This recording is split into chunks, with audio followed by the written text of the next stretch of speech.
and maybe I wasn't aware, we're also here on a motion for temporary orders filed by Mr. Younger, correct? Yes, Your Honor. Okay.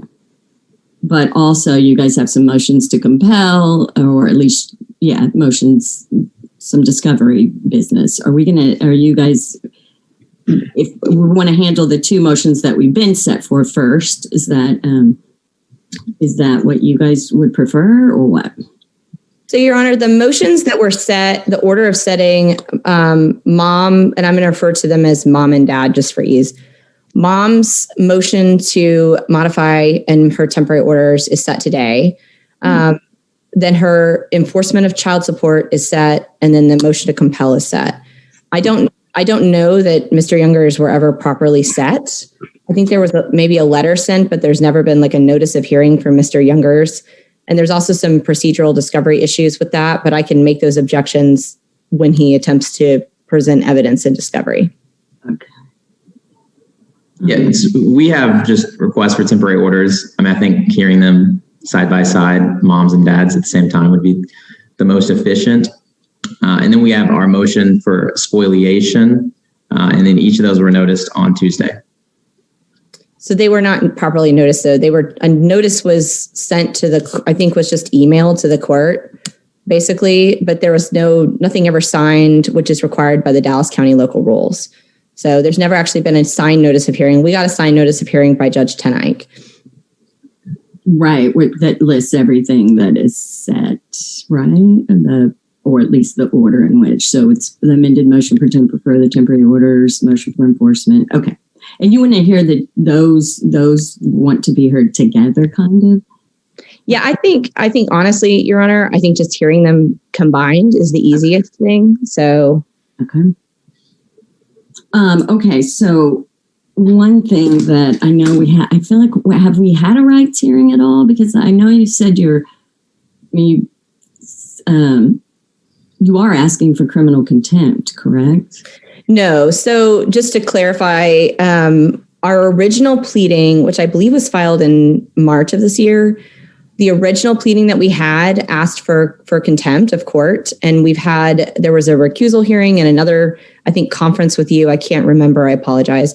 All of which were with Mr. Younger's prior attorneys. And when we were there, we indicated we weren't going to pursue the contempt. We were just asking at that point for the arrearage to be paid and then the attorney's fees. And since we filed that motion, Mr. Younger has paid the child support. So that's not an issue anymore. It's just the attorney's fees for having to bring that motion in the first place. So the only thing I'm asking the court to do is find that he didn't make the payments on time and then for attorney's fees. And that's it.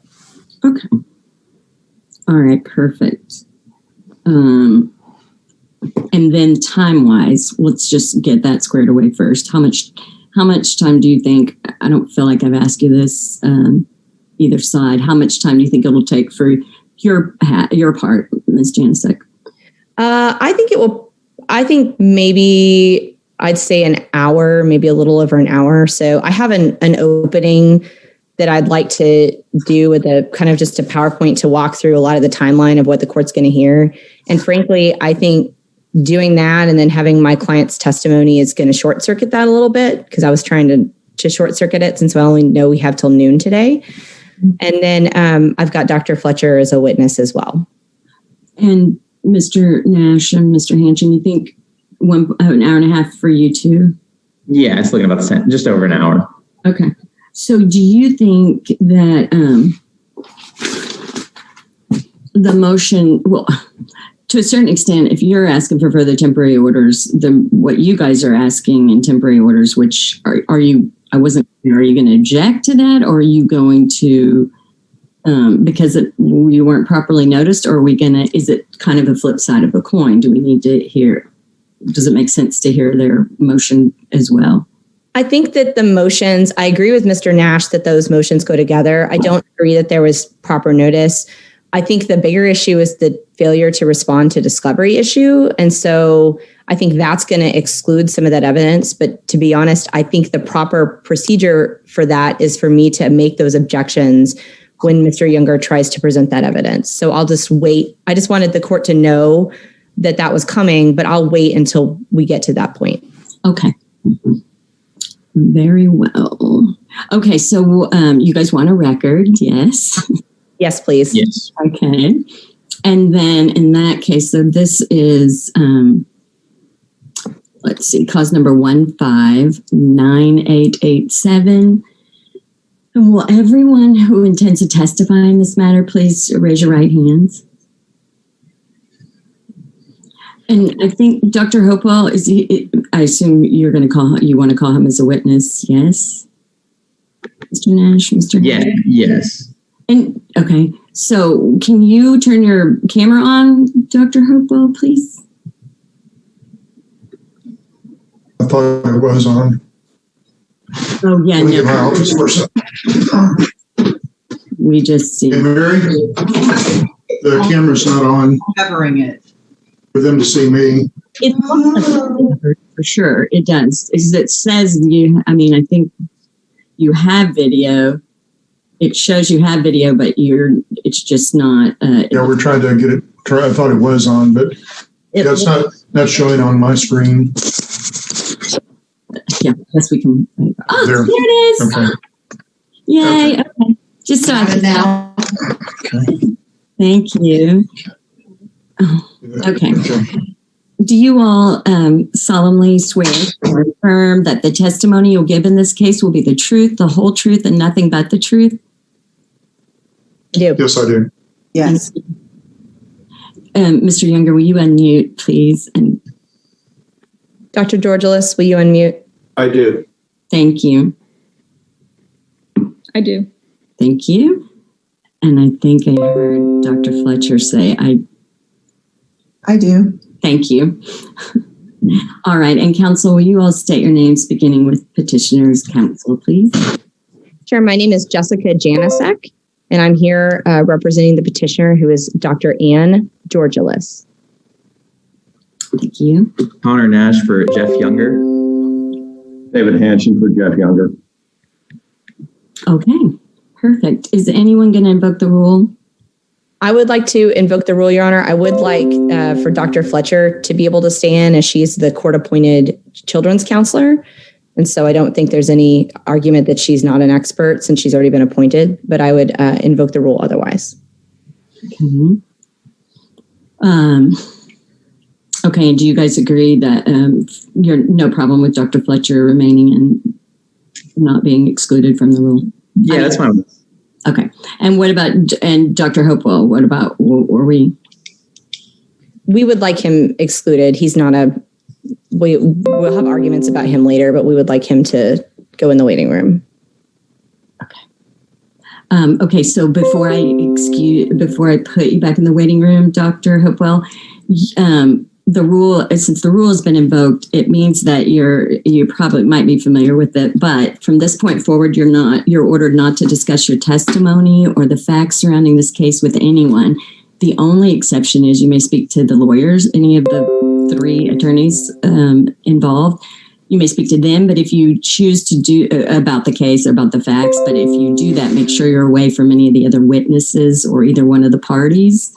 Because we just want to hear your testimony just the way you know it, not what someone else has testified to. So also don't watch on YouTube or you're not allowed to listen in to what's going on, only just when you are called to testify. Okay? Yes. Thank you. All right. I shall put him in. Okay, so there's a David Pickup. Yes, that's our other expert, Your Honor.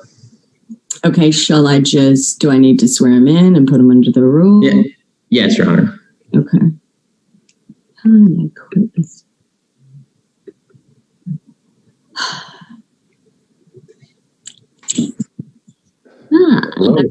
Hey, good morning. Can you tell me your name, sir? Yes, ma'am. David Pickup. Just what it says. I was just testing you. No. Okay. Would you raise your right hand, please? Yes. Do you solemnly swear or affirm that the testimony you'll give in this case will be the truth, the whole truth, and nothing but the truth? I can affirm. Okay, thank you. And the rule has been invoked, which means that the witnesses have to remain outside the courtroom until they're called to testify. And everyone, you're under an order to remain away from the courtroom, or out of the courtroom and not listen in. So don't watch on YouTube and don't talk to any of the parties or other witnesses about the case. Only you're allowed to talk to the attorneys about the case, away from other witnesses. Okay? Yes, I understand. Thank you. Thank you. So I will escort you back to the waiting room, and we'll call you when they want you to come. Thanks. Okay. All right then. Anything, everybody good? Anything else we need to do that we haven't done? Okay. Then Ms. Janicek, you may proceed. Thank you, Your Honor. Do I have the share screen ability? You do? Yeah, it looks like I do. Okay. What I wanted to do, Your Honor, was give an opening. We'll take a little bit of time to walk through the timeline of this case since basically the entry of the last order, because a lot of stuff has happened.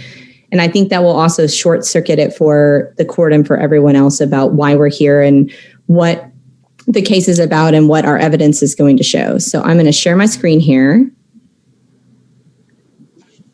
And hopefully everyone can see this. So, Your Honor, the purpose of the hearing today, and I'll zoom in a little bit if anyone can't see this. I want to talk to the court about the purpose of this hearing and give you just a little bit of a rundown of the timeline. The two kids at issue in this case, there are two kids. They are 9 years old. They were both born boys. One of the children's name is Jude, and the other child is legally named James. You're going to hear me refer to that child as Luna today, because that is the child that you're going to hear a lot about that has been previously diagnosed as gender dysphoric or as transgender, all of those terms. But the reality of this case, Your Honor, is that this is not about the child's gender issues. You're not going to really hear me talking about the gender issues. This is just a high conflict custody case. And you're going to hear a lot of issues with regards to Mr. Younger's parenting abilities of children, regardless of the gender issue. Mr. Younger wants to absolutely make it about the gender issue, but it is not at this point. My client is asking the court to change up the order, and you'll see why the order has issues, giving her some exclusive rights and duties, supervising Mr. Younger's visitation, or alternatively modifying his visitation, awarding some interim attorney's fees, expenses, and costs. We'd like to continue the counseling with Dr. Fletcher. You're going to hear why that's an issue. We're also wanting the court to order that my client, mom, can pick extracurriculars for the children, and she doesn't have to give information to Mr. Younger about it. That's kind of a unique request, and you're going to hear why. We're also asking on the enforcement of child support, as I represented earlier. Mr. Younger has paid the past due child support payments, but he did not do that until we filed a motion. So we're asking him to pay some attorney's fees for having to do that. We're also asking for some sanctions for his failure to respond to discovery and object to the discovery and also late discovery. And we're also asking this court to essentially do this and do a report back hearing. I put about 4 months to see how things go and to see how the counseling sessions go and to see if any of this makes an impact on Mr. Younger's behavior. The evidence is going to show in this hearing that Mr. Younger fails and refuses to follow court orders, and he does it intentionally. He gives interviews consistently, including this week even, where he says, I will not follow court orders that I find unconstitutional. I will not follow them. There's a family systems counseling order that we had to fight to get in place with Dr. Threeds. There's a children's counseling order we had to fight to get in place for Dr. Fletcher because Mr. Younger would refuse to do that. Even after that order was signed, you're going to hear that he mandamused that he still would not sign for months Dr. Fletcher's required paperwork to get these children into counseling, that there are requirements in the order to resolve disputes with the parenting coordinator. Mr. Younger won't do that. He won't pay his child support. He won't follow the injunctions about posting online regarding the children. He won't follow the orders about haircuts, and he won't answer discovery. You're going to hear that this is a consistent theme repeatedly of Mr. Younger. If he doesn't want to do it, he won't do it. Why this is important, Your Honor, is because his actions impact these kids. The kids in a year and a half that the final order has been entered have had 5 counseling sessions. That order, just specifically appointing Dr. Fletcher, was entered over a year ago, and they've had 2 sessions in December of 2020 and 3 sessions in 2021. You're going to hear that Mr. Younger tried to unilaterally rip the children out of school, the only school they've ever known, and we had to come here and have the court stop that. You're going to hear that Mr. Younger repeatedly gives interviews and posts private information about the children and the family all over the internet, which puts my client and the children in danger. In fact, after the court entered some orders for Mr. Younger not to do that, and he kept doing it, my client's house was vandalized. She's had protests in front of her building while the children were there trying to do distance learning. She's had death threats. All of this is encouraged by Mr. Younger's behavior. You're going to hear that Mr. Younger objects to the children seeing their pediatrician, the pediatrician that they've always seen, that he won't agree that they can have medication, that when my client tells him about extracurricular activities for Luna, he encourages protests against anything he doesn't like and gets his child kicked out of those extracurricular activities, and that his actions are embarrassing if he's allowed to take the children to school or pick them up. To give a timeline of events here, this order was entered in January 29th, 2020. This court was not the original court that heard the jury trial or heard the trial. It was in front of Judge Cooks. Judge Cooks was recused and you got the case, were appointed to hear the case. The order itself has many, many flaws and issues. One of the biggest issues is that Judge Cooks ordered that the parents have to essentially mutually agree on the big decisions like invasive medical, psychological, psychiatric, educational. And if they can't agree, they're supposed to go to the parenting coordinator, Stacy Dunlop, who then gets to make the decision. Previously, we've all agreed that the family code doesn't allow parenting coordinators to make decisions for parents. So you already have an issue there that has to be resolved because Dr. Georgialis and Mr. Younger cannot agree on almost anything. And so there's absolutely no tiebreaker, and these kids are the ones in the middle of that. The parenting coordinator was also supposed to pick a family counselor, and he chose Dr. Threets. And then he wanted Dr. Threets to pick a children's counselor, and she picked Dr. Fletcher. There's also injunctive language, and this is really important because you're going to hear a lot of evidence about this today. There's injunctive language in the order that specifically states that because of the publicity of this case brought on by Mr. Younger, there were serious concerns for the protection and welfare of the children. And there is a specific injunction in Exhibit M1 that says that neither of the parents is allowed to give interviews or post on blogs or provide information or broadcast or any of those things regarding the gender issues, is what I'll call it, of the children. And Mr. Younger blatantly fails and refuses to follow that. He gives interviews and says he won't follow it, that it's his constitutional right to do whatever he wants to do. And then he tells people that he's packed his jail bag and he's going to go to jail. And I want to point out, no one, Your Honor, has filed any motion or asked that Mr. Younger go to jail for violating this order. We're simply asking the court to take this order and take Mr. Younger's behavior in connection with all of the other issues in determining what's best for these two kids. You're also going to hear that from January when the order was entered to March of 2020, Mr. Younger repeatedly refused to attend the family counseling that was ordered by Judge Cooks. We had to file our motion to clarify and modify, which is Exhibit 2, and ask the court to appoint Dr. Threets as the family counselor and get the order entered. Mr. Younger refused to sign the order. He didn't want to go to the counseling, and we had to have a hearing in front of you on May 5th, 2020. When we had that hearing in front of you, Dr. Threets was appointed as the family counselor. The family counselor order was signed, and orders were signed that the parties would follow the recommendations of Dr. Threets. It was also ordered that she could choose the children's counselor, and she chose Susan Fletcher. Mr. Younger, again, refused to follow this order. In June of 2020, we had to have another temporary hearing in front of you where we asked that the court sign the order appointing Dr. Fletcher. So it's been 6 months since the order was entered and no counseling for these kids because Dad refuses. And even when the court signed the order, Dad still refused to follow the counseling and allow the counseling to happen. Instead, he filed a mandamus on the counseling orders and then started giving interviews about that the court was committing medical child abuse and selecting counselors regarding gender. I want to point out too, and I think Dr. Fletcher will say this, she is not there to give any testimony about the gender issues of the children. She's there to counsel in a high conflict modification case. That's her job, is to deal with the children not to deal with issues of gender dysphoria. The Court of Appeals denied Mr. Younger's mandamus on September 1st, 2021.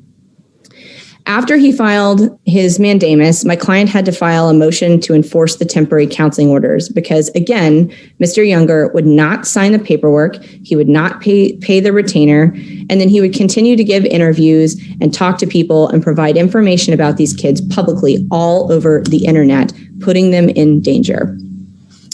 In July of 2020, after almost 8 months of no counseling for these kids, after almost 2 months of an order being entered and with Dr. Fletcher and Mr. Younger not following it, my client filed her first amended petition to modify, essentially asking the court to make some orders here and to change up some of the rights and duties so Mr. Younger's consent was not required so these kids could get counseling.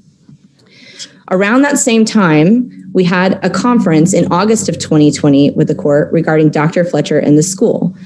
At the time, Mr. Younger had decided that he was going to unilaterally take the children from their elementary school and notified the school they would not be there anymore. And that was in violation of the standing order. So we had to come to court and get an order that Mr. Younger could not just take the children out of school. The court then set an evidentiary hearing on this case, just like we're doing today, for September 25th, 2020 on all these issues. After that August 11th, 2020 hearing and conference, Mr. Younger continued to post threats on his Facebook pages. He continued to give information to his Save James supporters who administer and who are his agents, because essentially he gives them information about his kids and they post it all over the internet, and they encourage people to attack my client, to protest the school, to protest the extracurriculars, and he continues to give information to them about that, putting the children in danger. You're also going to hear that he encouraged rallies, his supporters encouraged rallies, including his girlfriend, which we subpoenaed here today, that he quashed the subpoena and said she was relevant, despite the fact that she's an administrator of this Facebook page. She owns the home that he lives in. She also is there with the children during his possession periods, and they quashed and said that she's not relevant and shouldn't have to come here and testify today. But she's also been present at some of these rallies that they've encouraged, both in front of my client's workplace and in front of the court's residents. In September, after 3 months, the Court of Appeals denies Mr. Younger's mandamus, and Mr. Younger finally signs the paperwork for these kids to get counseling with Dr. Fletcher. And the temporary hearing is then canceled by my client in an attempt to let the counseling happen so we can have counseling and Dr. Fletcher can report to the court about the counseling. You're going to hear evidence that the counseling sessions were finally set up in December, but the very first session was canceled because Mr. Younger objected to Dr. Fletcher's request that there be an amicus attorney that just drive the children back and forth. Due to Mr. Younger's publicity of this case, there was concern that random strangers would show up at these counseling sessions, and who knows what danger those people could provide. And so it was recommended that an amicus drive the children back and forth. Mr. Younger didn't want to do that, so their counseling session was canceled. Finally, after an agreement to do this, the children get to have 2 sessions with Dr. Fletcher in December of 2020. That's the first time that the children have ever been able to see a counselor in 2020, especially the one that the court appointed. A meeting is had after that time with everybody about the counseling. And Mr. Younger objects to any further counseling because he wants to have the counseling sessions occur during his possession time, and he wants to be able to bring the kids. And Dr. Fletcher indicates that that's not relevant to the counseling. So he stops the counseling and says no more counseling. In January of 2021, my client reset her motions for March 29th, 2021. So the same hearing we're having today, we reset to March 29th, 2021. To ask for the counseling, to ask to fix these rights and duties. So Mr. Younger wouldn't be able to just keep stopping the counseling. Multiple letters go back and forth between Mr. Younger's counsel and Dr. Fletcher and myself repeatedly, where Mr. Younger says, I will allow the counseling to happen if I can just have the counseling session on my days and I be allowed to bring the kids into counseling. Letters go back and forth over that time period, essentially up until the hearing, and Mr. Younger refuses to allow any further counseling to go on. By the time of the hearing on March 29th, 2021, it was another almost 4 months since the children were able to see Dr. Fletcher. Right before the hearing, Mr. Younger gives more interviews saying he's not going to follow the unconstitutional court orders. He'll testify today that he's not going to follow those unconstitutional court orders, that he'd revoked consent to the children's counseling. He's speaking at the Capitol building wearing Save James t-shirts representing himself of the Save James movement with pictures of his children. And right before the hearing, he files a baseless motion to recuse this court that stops the hearing in its tracks. On March 29th, he then files a continuance motion of that recusal hearing to further delay. Judge Jim Jordan is appointed. Here's the recusal motion. Here's the continuance, denies both of them, and the hearing is set for April of 2021. At that time, there is a conference in April of 2021, right before that hearing, with regards to, again, the publicity of this case and father's publicity and the concern of the safety of witnesses. So this hearing is reset for July 2nd, 2021, which is today. Mr. Younger's attorneys at that point withdraw, and he gets new attorneys. At that point, and this is relevant to the discovery hearing because I'm sort of doing all these at the same time, Your Honor, Mr. Younger serves my client with requests for disclosure and requests for production for interrogatories, and 3 requests for production, almost all of which are relatively harassive. They ask for 11 years worth of information. They ask for information relating to the children's birth, these 9-year-olds, which is completely irrelevant. And we served them with disclosure and production requests.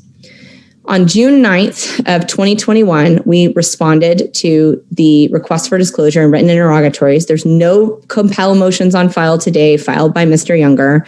And on June 10th, when Mr. Younger's responses were due, Mr. Younger provided production responses with all objections, no responses, no documents, no nothing. And then he didn't even respond to the disclosure request.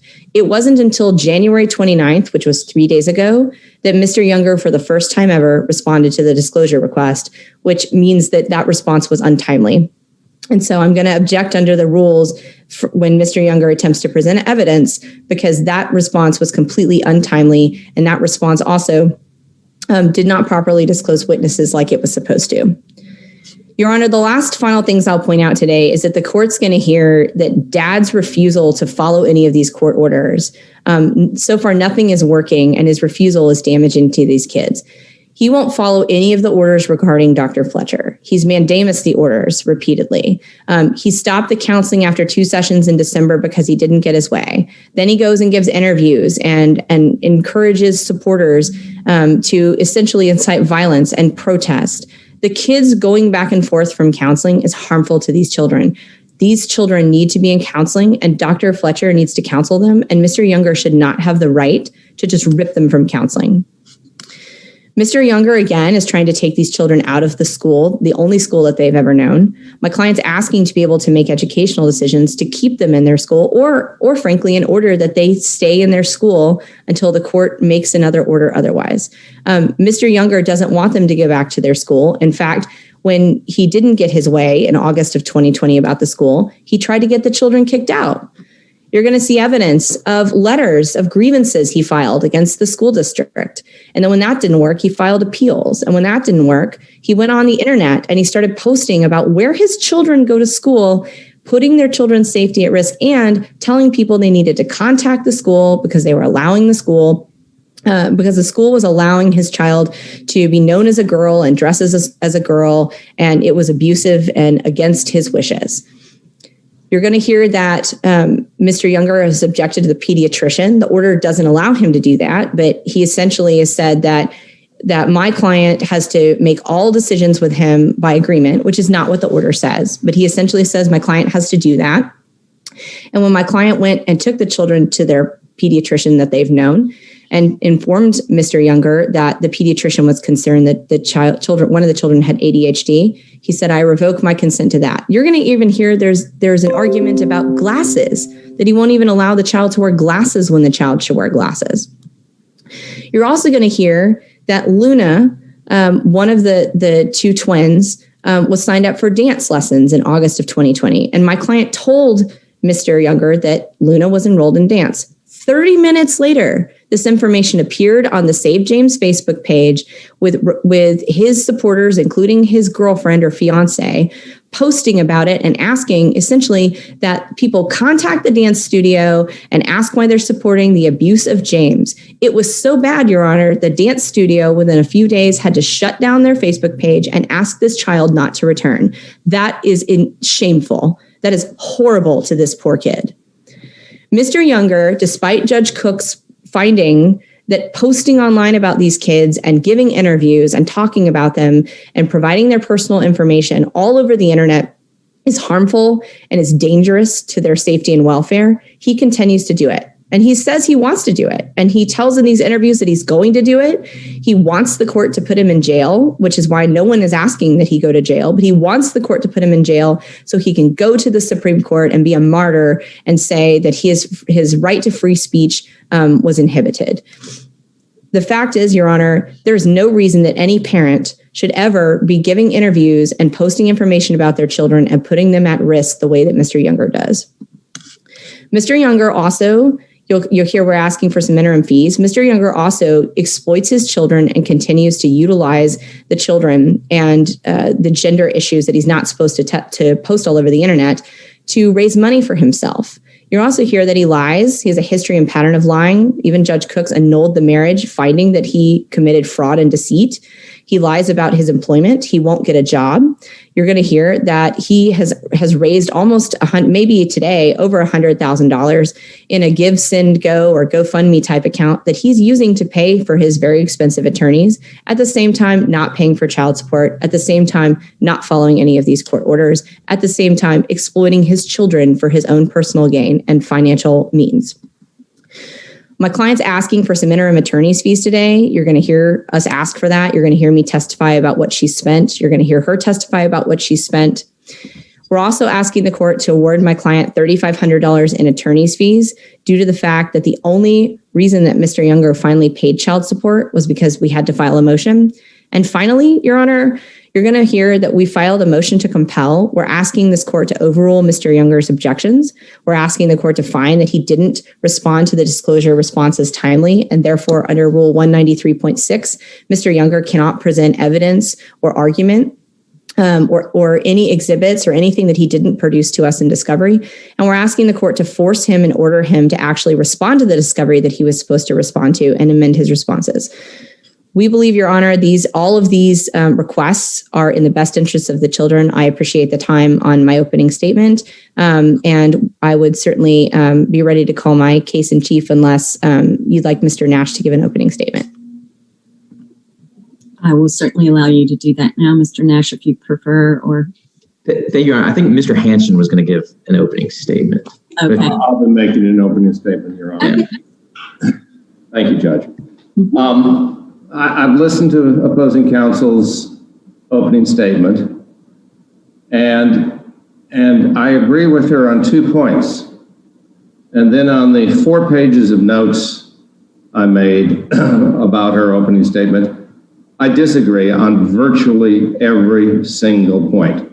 We agree that there's 2 children, and we agree that it is a high conflict case. That is absolutely true. Beyond that, there's almost no common ground whatsoever in this case. And that almost begs the question, why are these 2 parents still so engaged with a fight? However, to downplay that this is but for the gender issue is absolutely misleading and wrong. This is all about the gender issue in this case. And it's about the parents' ability to cope with and deal with this situation. Now, Mr. Younger has no objection to Dr. Treats, no objection to Dr. Fletcher. What he has an objection to is that the system has been gamed. Let me explain. When the child is brought to Dr. Fletcher or to Dr. Treats, the child comes from the mother's custody and is always dressed up as a little girl. Dad only has possession on Fridays And neither of the two professionals have office hours on Fridays.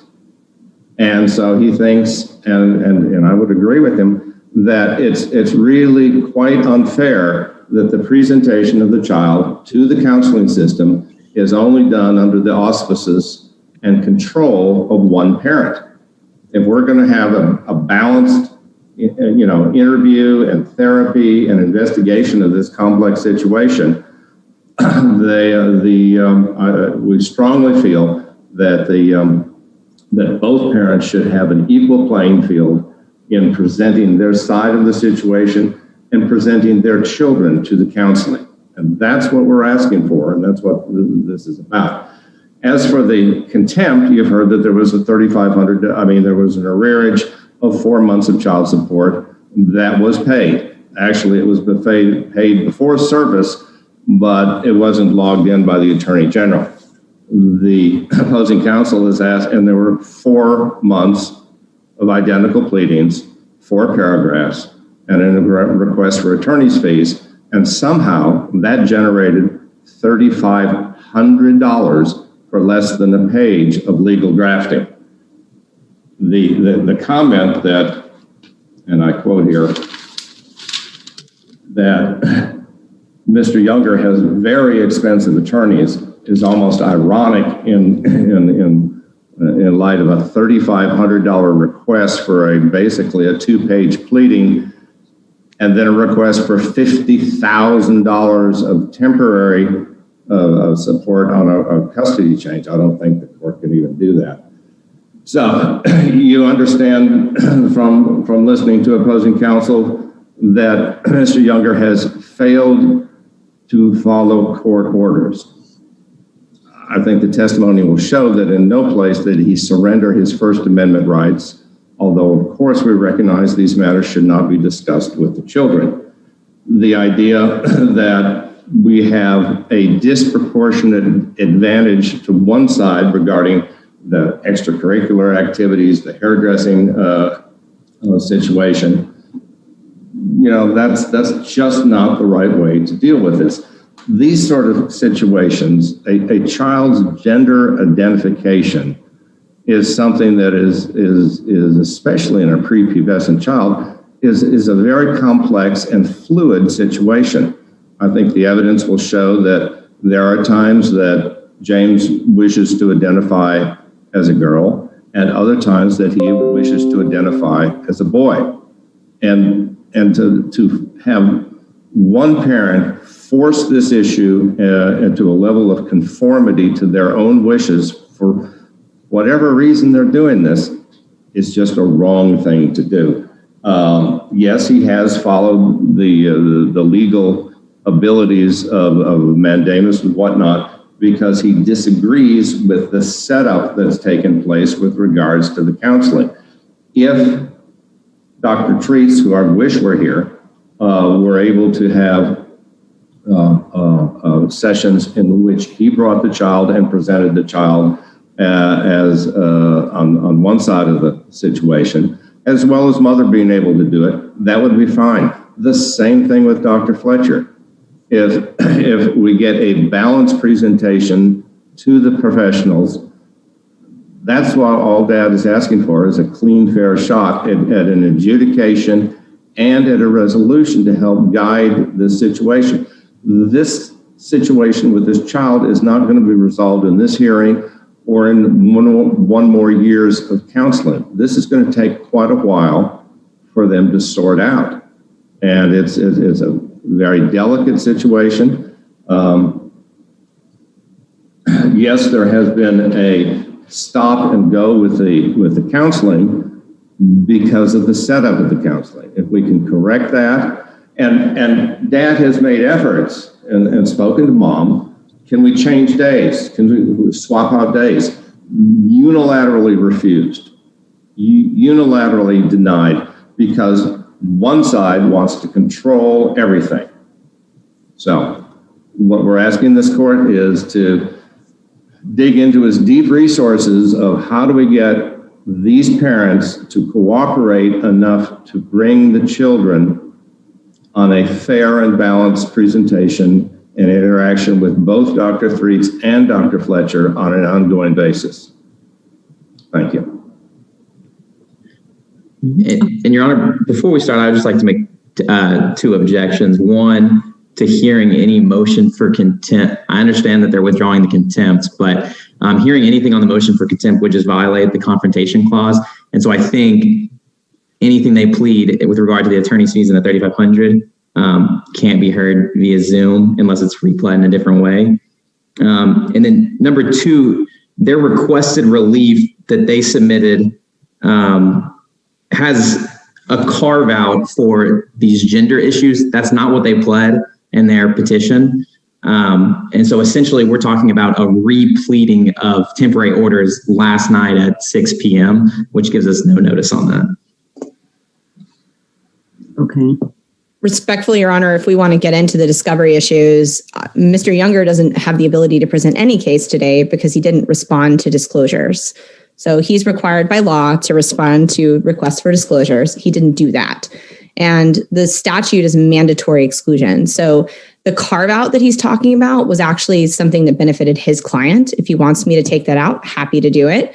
The carve out that I included was that we're not asking the court, we're asking the court to give my client invasive medical procedure decisions, but we wanted to clarify, and we did this in the prior hearings, in the prior cases, the past 2 or 3 years, that is not asking the court to allow my client to make any decisions with regards to any of these quote unquote transgender issues. My client's not asking to do hormone therapy. My client's not asking to chemically castrate this child. She's never asked the court to do that. So that was simply a clarification. If they want to take that out, that's fine. I agree. I didn't plead for that, but I was doing that for the benefit of Mr. Younger and his repeated concerns that that's what my client is doing. But if he would like to take that out, I have no problem with that. We would be confused why you didn't put that in your original pleading. Well, because I don't think it's necessary, because my client's not doing that. But since Mr. Younger repeatedly lies to the public and says my client is trying to do that, that's why that's in that document, because all of these documents will be shared all over the internet for everyone, including the children, to see. Okay, so in specifically, sorry, Mr. Nash, which one are you referring to, or what's the carve? I apologize, you guys. I didn't look at the exhibits because they haven't been admitted yet, so I wasn't really looking at that. One moment. But I will admit the request for relief. But is it what now? I don't know which part you're speaking of. It is, I believe it's exhibit. It's 1B. Sorry, yes, 1B. I see.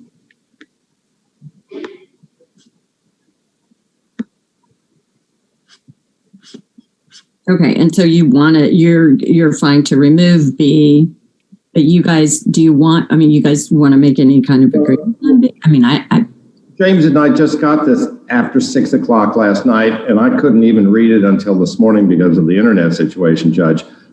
This looks like a repleading of some kind that was not timely. Of course, we don't want either parent to have the right to unilaterally subject the child to any kind of surgery or hormone treatment or any of that stuff. Of course not. But their original pleading, which I was able to review, clearly says that mom wants the right for to have all surgical options solely in her control. You know. Well, that's not what it says. It says which is one of the rights and duties of the Texas Family Code. It says my client's asking for the exclusive right to make invasive medical procedures. But again, Mr. Younger doesn't want her to have the right to make any hormone therapy, or which I don't even know that that's an invasive medical procedure, but she's not asking the court to do that. I think the court could sua sponte order that resolves the problem.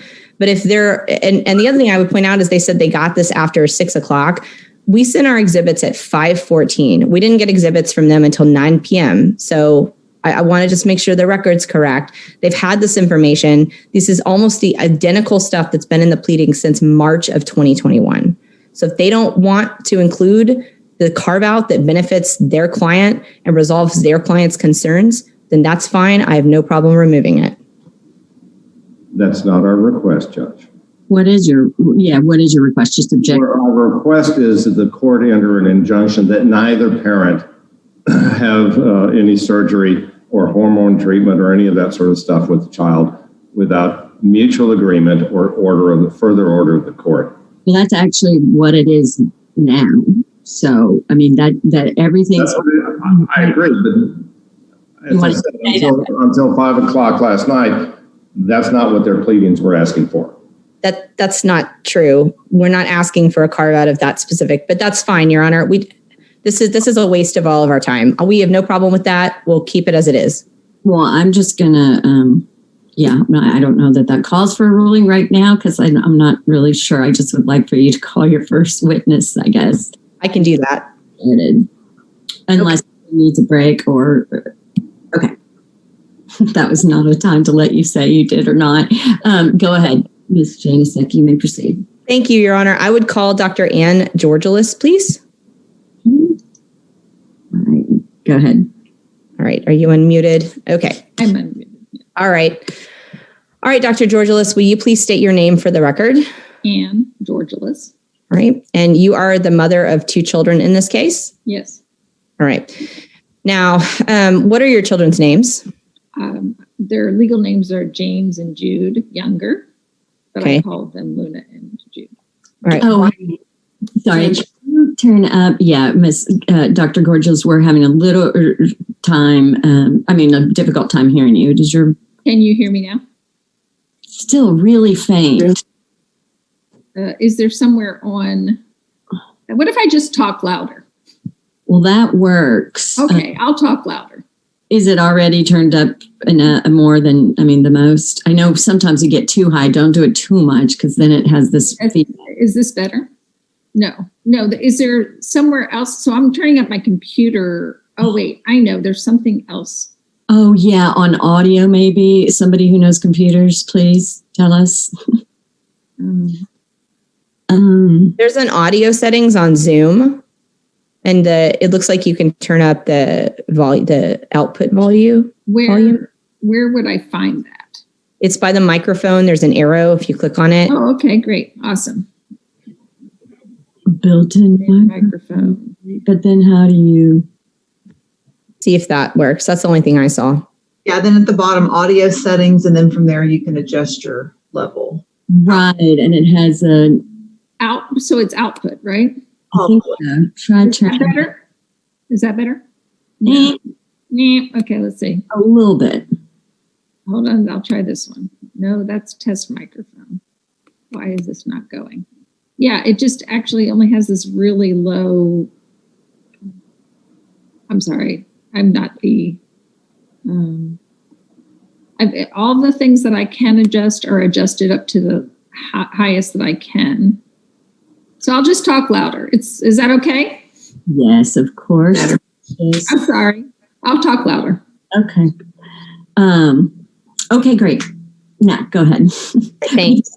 Sorry. If you see the court reporter up there, try to kind of keep your eye on her occasionally so that, because if we can't hear, I'll keep my eye on it, so we'll both start waving if we need to stop if we can't hear. Okay? Okay, I'm super... You're good. I can't see the court reporter. I only have you guys over here and not up at top, but I don't know if there's an easy way to switch that. I'll watch the court reporter and I'll Okay. And up in the right-hand corner where it says view, you can put gallery view and then you get more. Oh, okay. Awesome. Perfect. But you don't have to watch. It's true. We'll stop you. Okay. Well, great, because it's sort of freaky. Yeah. All right. Practice. Okay. Like Hollywood Squares. Okay. Yes. Go ahead, Ms. Janasek. All right. Thank you, Your Honor. All right, Dr. Georgialis, tell me why you call one of the children Luna. Because when she was about 3, she started wanting to do things and dress in certain ways that were female. And then when she was about 5, she told me that she didn't want this to be pretend anymore. And she had been telling us to use female pronouns for 1.5 years, maybe a year at that point.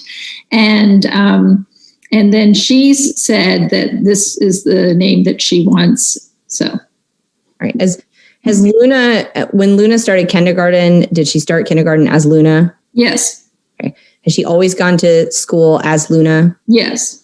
Do the kids know her as anything else? No. Right.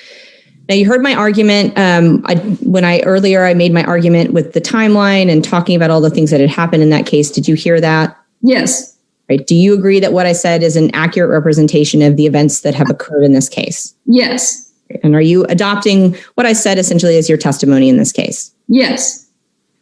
Now, for the record, you've seen exhibits M1 to M11. Have you seen those? Yes. Right. And those are all of the court pleadings and the court filings in this case. Is that correct? Yes, they are. All right. I'll move to admit exhibits M1 through M11. No objection. Admitted. All right. Dr. Georgialis, due to Mr. Younger's behavior, are you asking the court to award you some exclusive decision-making power over the children? Yes. Right. And you heard earlier the argument about the injunction with regards to invasive medical procedures. Did you hear that? Yes, I did.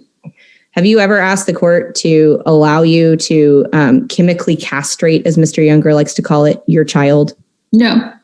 Okay. When we filed that pleading, was that ever in your intention? No. Now, exhibit M15 is our requested relief. You've seen that document before, correct? Yes, I have. And are you asking the court to essentially make the orders that are in that requested relief? Yes, I am. All right, let's go through the requested relief and talk about that a little bit. You're asking the court to allow you to have the exclusive right to designate the children's primary residence in Dallas County. Yes. Okay. And do you have a house in Dallas County? I do. All right. Does Mr. Younger own a home? No, he does not. And you, what do you do for work?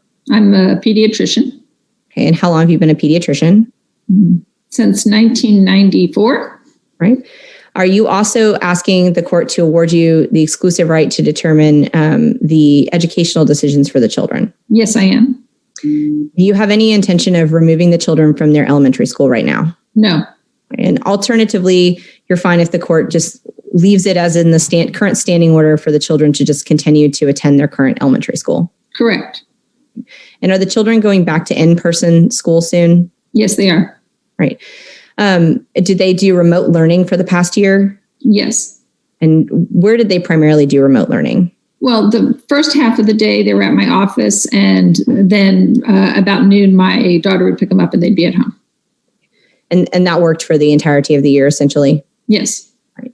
Was there a point in July 2020 that Mr. Younger tried to unenroll the children from their elementary school? Yes. Right. Did you try to have a conversation with Mr. Younger before this happened? Yes, I did. Okay. And was that in email? I think, yeah, they were all by email. There were several emails back and forth, as I recall. Okay. And I'm going to share my screen in a second, but you've seen exhibit M24, which is the emails back and forth between you and Mr. Younger regarding the school. Yes. Right. And those are emails between yourself and Mr. Younger occurring in July of 2020. Is that correct? Correct. And you recognize those and they're a fair and accurate representation of your emails? Yes, they are. All right. I'll move to admit exhibit M24. Your Honor, may I consult, because I'm in the shop, can I consult with co-counsel if he has seen? Yeah. I don't have the exhibits. Yeah, we're good with M24. No objection. Will it be no objection, Judge? All right, admitted. Thank you, Judge. All right, I'm going to share my screen here. Okay, I've got M24 on the screen. Do you see that, Dr. Georgialis? Yes. Okay. Now, in this email, were you asking for Mr. Younger to go see Mr. Dunlop? Is that right? Yes, I am. And is that required by the court order? If you and Mr. Younger can't agree, are you required to go see Mr. Dunlop and he is supposed to make a decision? Correct. Right. And did you ask Mr. Younger to do that at this time? Did he agree to do that? No. I'm continuing on M24. I'm going to zoom in on this one. Did you ask Mr. Younger again if he would be willing to go see Mr. Dunlop? Yes, I did. And did he respond to you that he didn't think that you should do that until the writ of mandamus came back? Is that correct? Correct. Right. And so he still would not agree to see Mr. Dunlop? Correct. Looking at this email is, let me go to this one. Looking at this email on July 12th, did you ask Mr. Younger again if he would go see Mr. Dunlop to resolve the educational issues? Yes, I did. Okay. And did he agree? No. And then let me zoom on this one. Did you again ask him if he would go see Mr. Dunlop regarding the school issues in this email? Yes. Okay. Did he agree? No. Now, at one point, did Mr. Younger send an email unenrolling the children from their school? Yes, he did. Right. And that's exhibit M25. Is that correct? That sounds right. Okay. And you've seen M25, the email that he sent to the school. Okay. Did he forward that email to you or copy you on it? Yes. Okay. I don't remember what he did, but yeah, I got some email from it. Yes. Okay. And he told you that he was going to unenroll the children from school. Correct. All right. I'll move to admit petitioners M25. Connor? No objection, Your Honor. Thank you. No objection, Judge. Admitted. Thank you. All right. M25, I've got that on the screen. Is this the email that you received from Mr. Younger on July 20th asking where he told you he was going to unenroll the children? Yes. Did he tell you he was going to start homeschooling the children? He did. Does he have the right to do that? No. And is this the email that he sent to the school regarding the deregistration? Is that correct? Yes. Okay. Did you think that this email was appropriate to send to the school? No. Why? Because he doesn't have the right to unenroll the children. And let's see, I have to reread it. Oh, and then he accuses the school of teaching Luna to wear a dress, where obviously the school had nothing to do with the dresses or any choice of clothing. So that was also, he makes up a lot of things there. Now, do you force either of your children or do you force Luna to wear dresses? No. Okay. Does Luna have the ability to wear boys' clothes or girls' clothes at your house? Absolutely. Okay. And what does Luna choose? She chooses girls' clothes. Does Luna have a choice at Mr. Younger's house? As far as I'm aware, no. Okay. Do you recall that he's testified many times that Luna does not have a choice at his house? Yes. Now, let's talk about the school issue. It's true that we had to go to court and get an order that the children would remain in their elementary school. Is that correct? Yes. Are you concerned that Mr. Younger will again try to remove the children from school? Yes. All right. Tell me what your concern is about Mr. Younger taking the children to school if he's allowed to continue to take them to school on Monday mornings. So we agreed with Mr. Dunlop, that we that Luna would go on Fridays in jeans and a Pinkerton shirt when Daddy was going to pick her up. And he would bring them back with Luna in a Pinkerton t-shirt and jeans. And he started dressing her in a button-down shirt or a collared shirt and slacks. And she was getting teased by her friends, saying things like, "Oh, nice outfit, Luna," and things like that. And I felt like, I know she was distressed by it. And I feel like that behavior will continue. And I think that's damaging. Let me ask this question. Has Luna been previously diagnosed with gender dysphoria? Yes. Okay, and that was in our prior trial, and Dr. Albritton also made that diagnosis. Is that correct? Correct. Now, in terms of the school issues, looking at exhibits M16 and M17, you've seen those as the emails that Mr. Younger sent to the Capel School regarding his further grievances of the school and his appealing the grievances. Is that correct? Correct. All right. And do you think that that was embarrassing for your children that he continued to provide that information to the school? I don't know that the children are aware of it at all. I don't know, therefore, that it's embarrassing to them. Okay. Do you think it's appropriate that he continued to harass the school regarding this issue? No. I think that the school's rules are pretty clear about how they do this, and they're following their own rules. And you've seen exhibits M16 and M17 of Mr. Younger's emails to the school? Yes, I have. All right. I'll move to admit petitioners M16 and M17. No objection. No objection, Judge. All right. And 15 and 16 are admitted. Thank you. It's 16 and 17. Sorry. Okay. Then 16 and 17 are admitted. Thank you. All right. After the hearing in August about the school issue, did Mr. Younger start going to Facebook and posting information about the children's school to websites regarding what was going on with the children? Yes. Objection, Judge. Objection. We don't have any kind of basis to know how this witness knew what Mr. Younger posted where. Have you seen any Facebook postings by Mr. Younger? I believe that there are some sort of. Hang on. Doctor, when I object, we have to let the court make a ruling, please. Okay. Thanks, Mr. Hanshin, for that instruction. Couldn't have done it better myself. Would you please state your objection, just only though? Thank you, Judge. The objection is the witness has no personal basis for knowing what Mr. Younger has posted any place. She, of course, can testify to something she's seen, but that doesn't generate authorship in itself. Okay. All right. So will you clarify your question or rephrase about what you're asking her if she saw? Sure. I'll lay a little bit better predicate under 801B4. All right, Dr. Georgialis, are you familiar with Mr. Younger's personal Facebook page?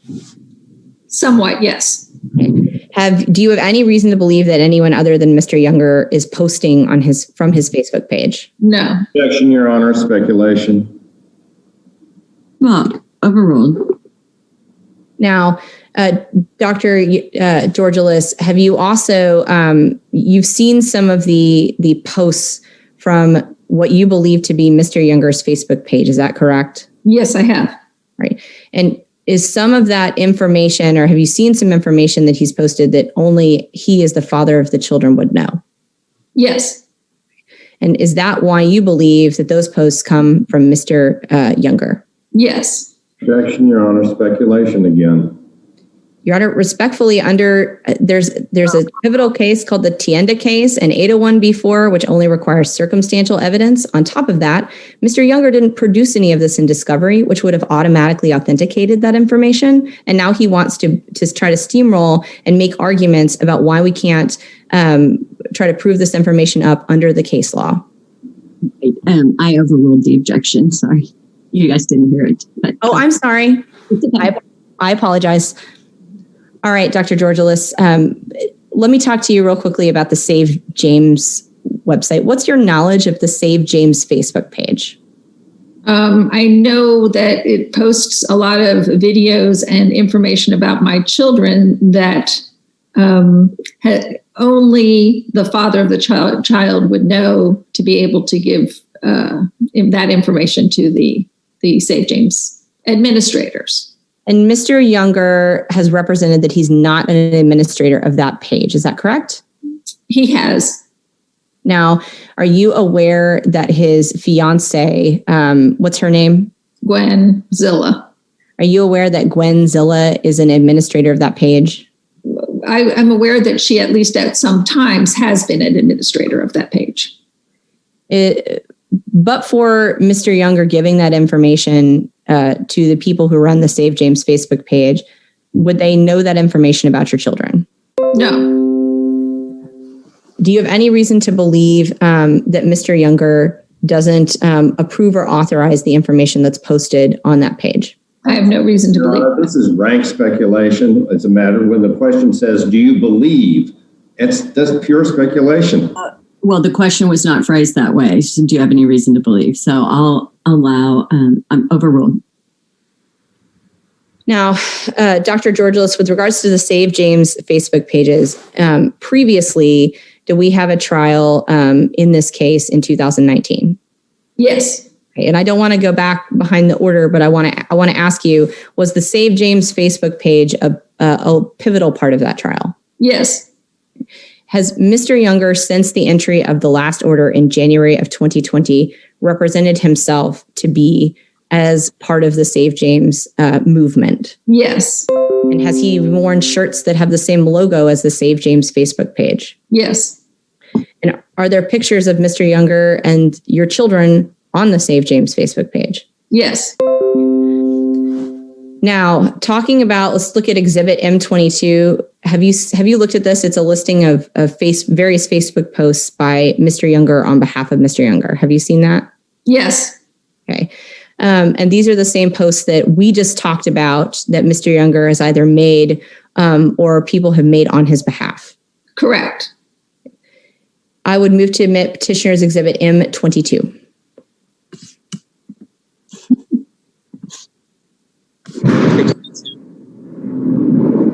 Sorry, I didn't catch that, Mr. Nash.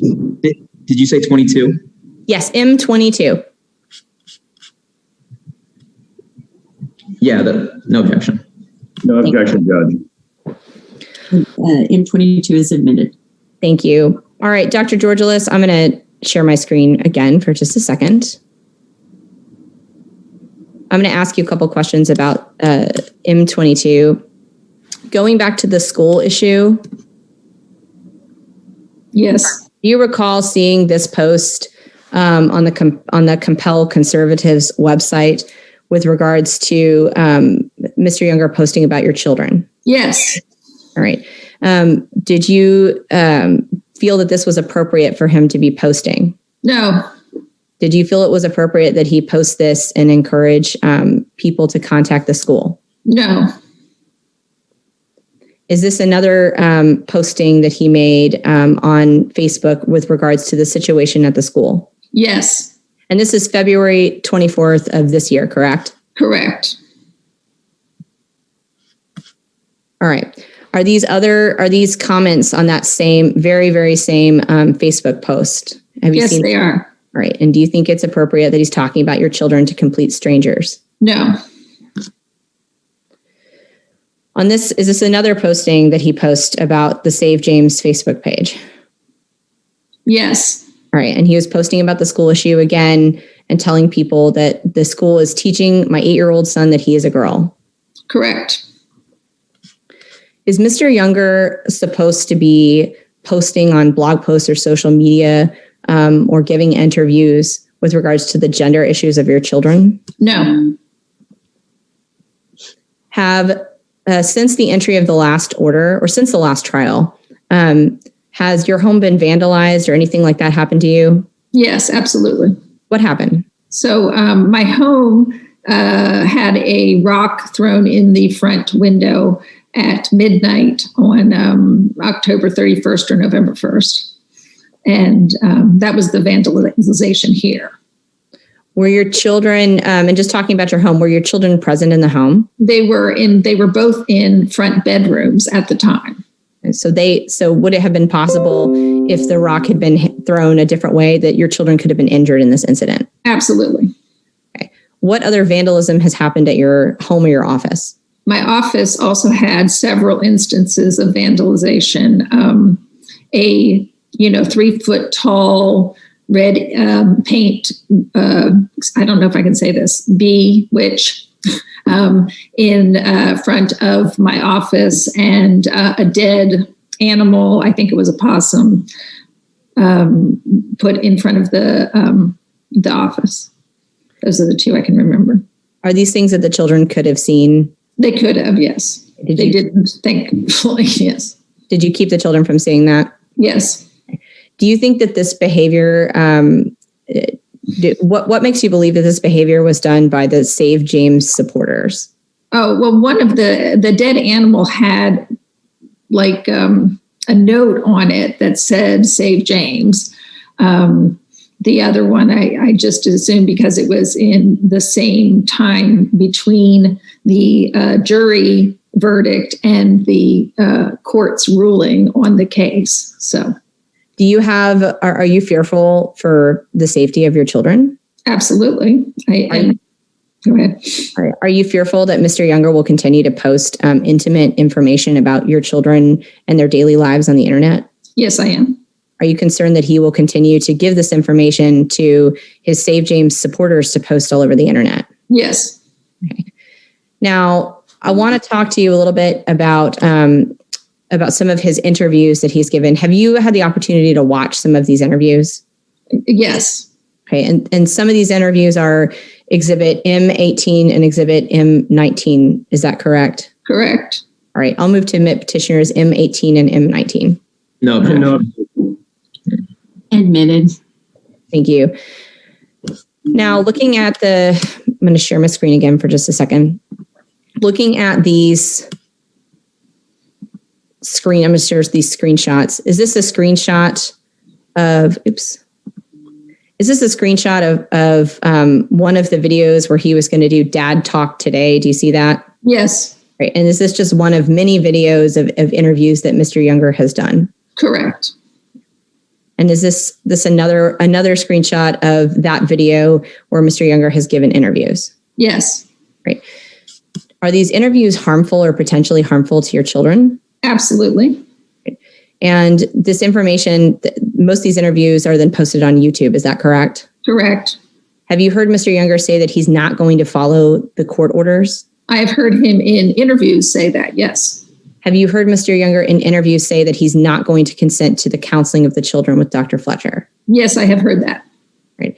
And have you seen Mr. Younger testify or I'm sorry, let me go back. Have you seen Mr. Younger say in interviews that he revokes his consent to counseling or to any other requests that you have made, such as the pediatrician? Yes. Has Mr. Younger withdrawn his consent to the pediatrician? Yes. And that there's an email where he did that on Exhibit M28. Is that correct? Correct. Now, there are times where you've taken the kids to the doctor or had appointments and you have not told Mr. Younger before you did that. Is that right?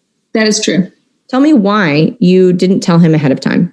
Well, the most concerning thing is that he will have protesters out that prevent my children from getting the care they need, because he has done that posting about the children in the past on the internet and had protesters mess up the activities that we were doing. But also particularly a lot of the stuff with ADHD, for example, the child has to feel comfortable with being able to say what the child is experiencing. And given that Dad has no interest in any diagnosis of ADHD, and he intimidates the child in many ways, in my opinion, then I don't think that the child would have felt free to speak freely to the pediatrician if Dad was there. And that's why I excluded him from that particular visit. Now, are you ordered by your court order? Are you ordered to get his consent before you take the kids to the pediatrician? No. Are you ordered to get his consent before you give vaccines to the kids? That's questionable. Okay. Is that one of the reasons you're asking the court today to change the order and allow you to have the exclusive rights and duties to make these decisions? Yes. Okay. And is that one of what you just described? Tell me what happened with Luna with dance machines. So I gave Jeff notification that she was going to be in a hip hop class, and it was on Thursdays. And 30 minutes later, it was on the Save James Facebook page, where the person who posted, whoever said that she was going to be dressed in drag and have to wear makeup, which there's no evidence that was not. I mean, the few times she went, she was just in shorts and a t-shirt and tennis shoes. And there was no evidence that there would ever be any drag, but like whatever and then within several minutes after that, the dance machine people started getting phone call after phone call, and their Facebook page blew up, and they got all these 1-star ratings with that were talking about my child and how could, et cetera, et cetera. They had to take down their Facebook page, and within a few weeks, they asked us to not come back. Do you think that was damaging to your child? I think it was horribly damaging. She's wanted to do dance for 3 years, and she had a whopping 3 lessons. Do you believe that if you give Mr. Younger information about what the kids were doing, that he will either post it online or provide it to his supporters to post all over the internet? Yes, I also had emails to him asking him to not do that, and he was silent on the matter. And that, just looking at that, that's exhibit M26. That's your email to Mr. Younger about the dance machines and his responses. Is that correct? Yes. Okay, I'll move to admit exhibit M26. No objection, Your Honor. No objection. Admitted. Has Luna taken any medicine for ADHD? No. Okay. And did you tell, after the ADHD diagnosis, did you tell Mr. Younger that you believe that Luna had ADHD? Yes. And was that after a meeting with the pediatrician? Yes. And after that meeting, did you see Mr. Younger post or talk in interviews about the ADHD? Yes. Right. Is that what you were hoping would not happen? Yes. Do you think it's appropriate that Mr. Younger posts for complete strangers to see or gives interviews about your child's medical condition? No. Was there an incident also with Jude's glasses?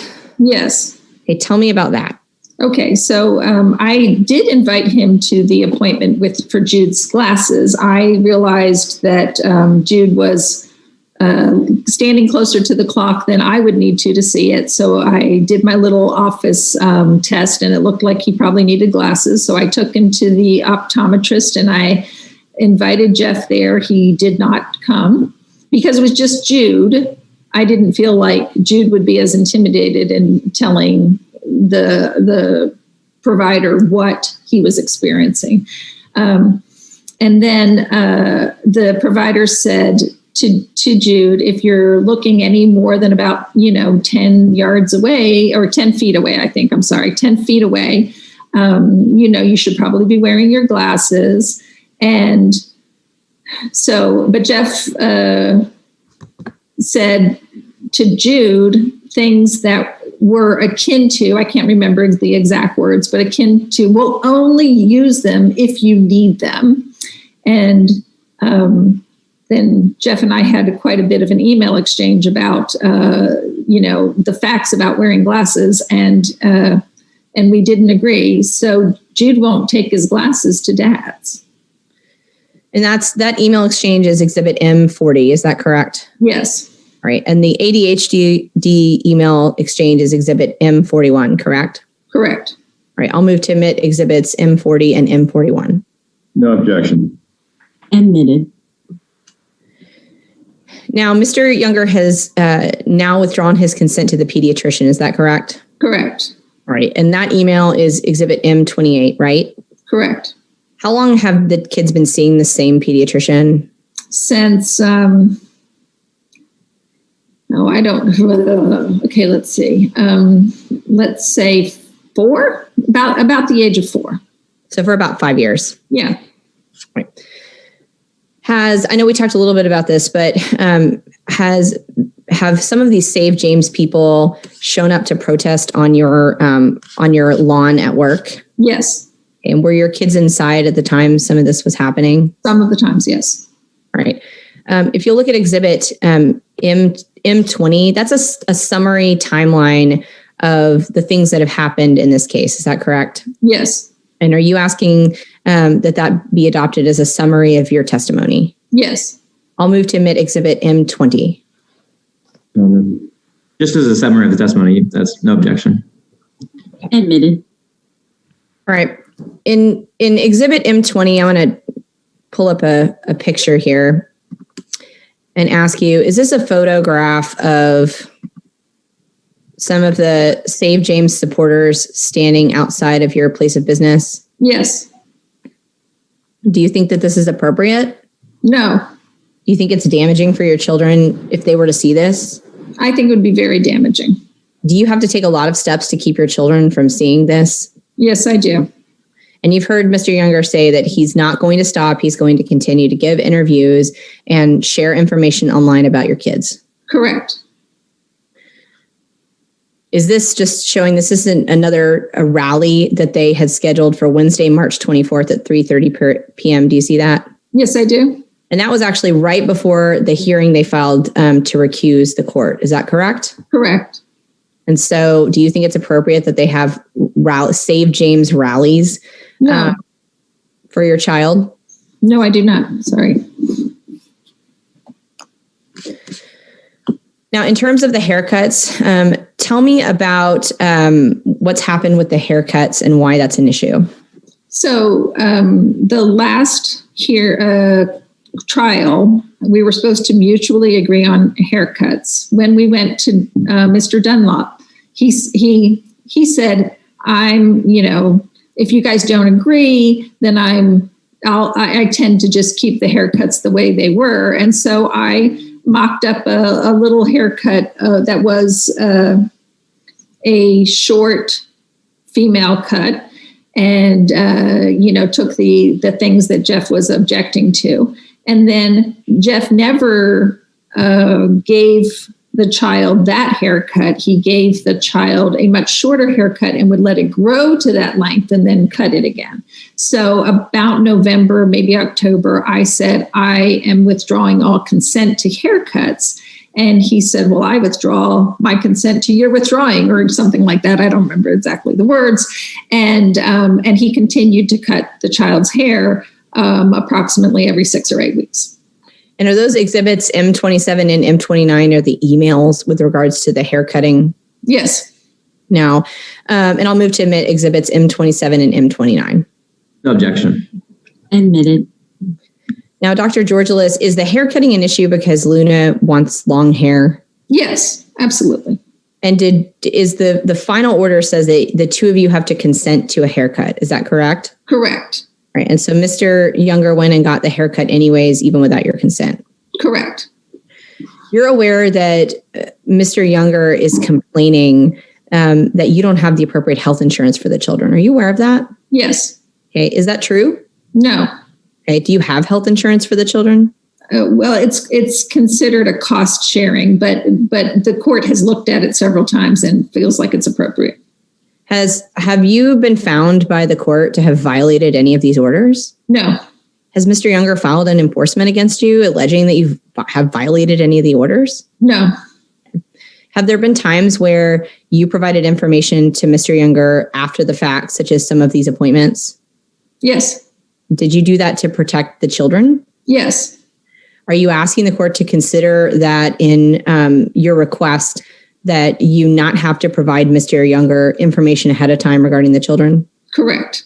Do you believe that Mr. Younger will continue to provide this information to be posted all over the internet? Yes. Do you think he's going to keep giving interviews? Yes. Do you think he's going to follow court orders? No. Did Mr. Younger follow the counseling order for Dr. Fletcher? No. Did he follow the child support order? No. Did he owe you over $4,000 in child support at the time we filed the motion for enforcement? Yes. Right. And did you have to you filed that motion for enforcement, and do we actually have to reset that hearing multiple times and re-prepare for that hearing? Is that correct? Correct. And one of those times was because of the recusal and continuance motion filed by Mr. Younger. Is that right? Yes. And another of those times was the April hearing where we had to reset it due to a concern about publicity from Mr. Younger making the case public. Is that right? Correct. And now we've had to reset it to today. Is that correct? Yes. In terms of the attorney's fees on that case, you've looked at our bills and expenses, and do you believe that the $3,500 for preparing the motion, getting the child support record, trying to resolve the issues, and the resetting it 3 times, do you believe that that's fair and reasonable? Yes. Right. And did Mr. Younger at some point pay the child support to you? Yes, he did. Okay. When did he pay it? I'm really bad about being aware of that, but it was, I think part of it was in March and late March, and part of it was in mid-April, but I'm not 100% sure. But it was after we filed this motion to enforce. Is that right? Absolutely. And so, and your primary goal has never been to put Mr. Younger in jail. It's just been to make him follow the court orders, correct? Correct. Okay. And are you asking the court to award you some fees for that? Yes, I am. Now, are you also asking the court to award you some interim attorney's fees? I am. Right. To your knowledge, Mr. Younger does not work and have a job, correct? Correct. Right. Are you aware that he spends money or utilizes money from a Give, Send, Go website of donations to pay for his living expenses? Yes. And how are you aware of that? Well, I'm aware that in the last trial, there were obvious expenditures that he was making on living expenses, and the only source of income was the crowdfunding. Do you have any knowledge of any reason why Mr. Younger couldn't work? Is he disabled or anything like that? No. Now I'm going to look at Exhibit M20 again. So I'm going to share my screen just so we can look at this one thing on M20. Is that a screenshot of the Give, Send, Go website where Mr. Younger has raised $100,000? Yes. And that's just as of a couple of days ago, right? Right. I mean, that exhibit looks like it's only at 84, but I've seen one in the last 24 hours that's over 100,000. Yes. Fair. Thank you. I apologize. If you look at this, are these pictures of your kids that yes, they are. Do you believe that Mr. Younger is exploiting your children to raise money? Yes. Okay. And is that what he's represented previously as how he pays his attorneys? Yes. Do you believe that Mr. Younger has the ability to pay interim attorney's fees? Speculation, objection. Do you believe? I'll rephrase. Okay. Based upon what you have seen and what you have heard Mr. Younger say, and this Give, Send, Go account, do you believe Mr. Younger has funds to pay interim attorney's fees? Yes. Okay.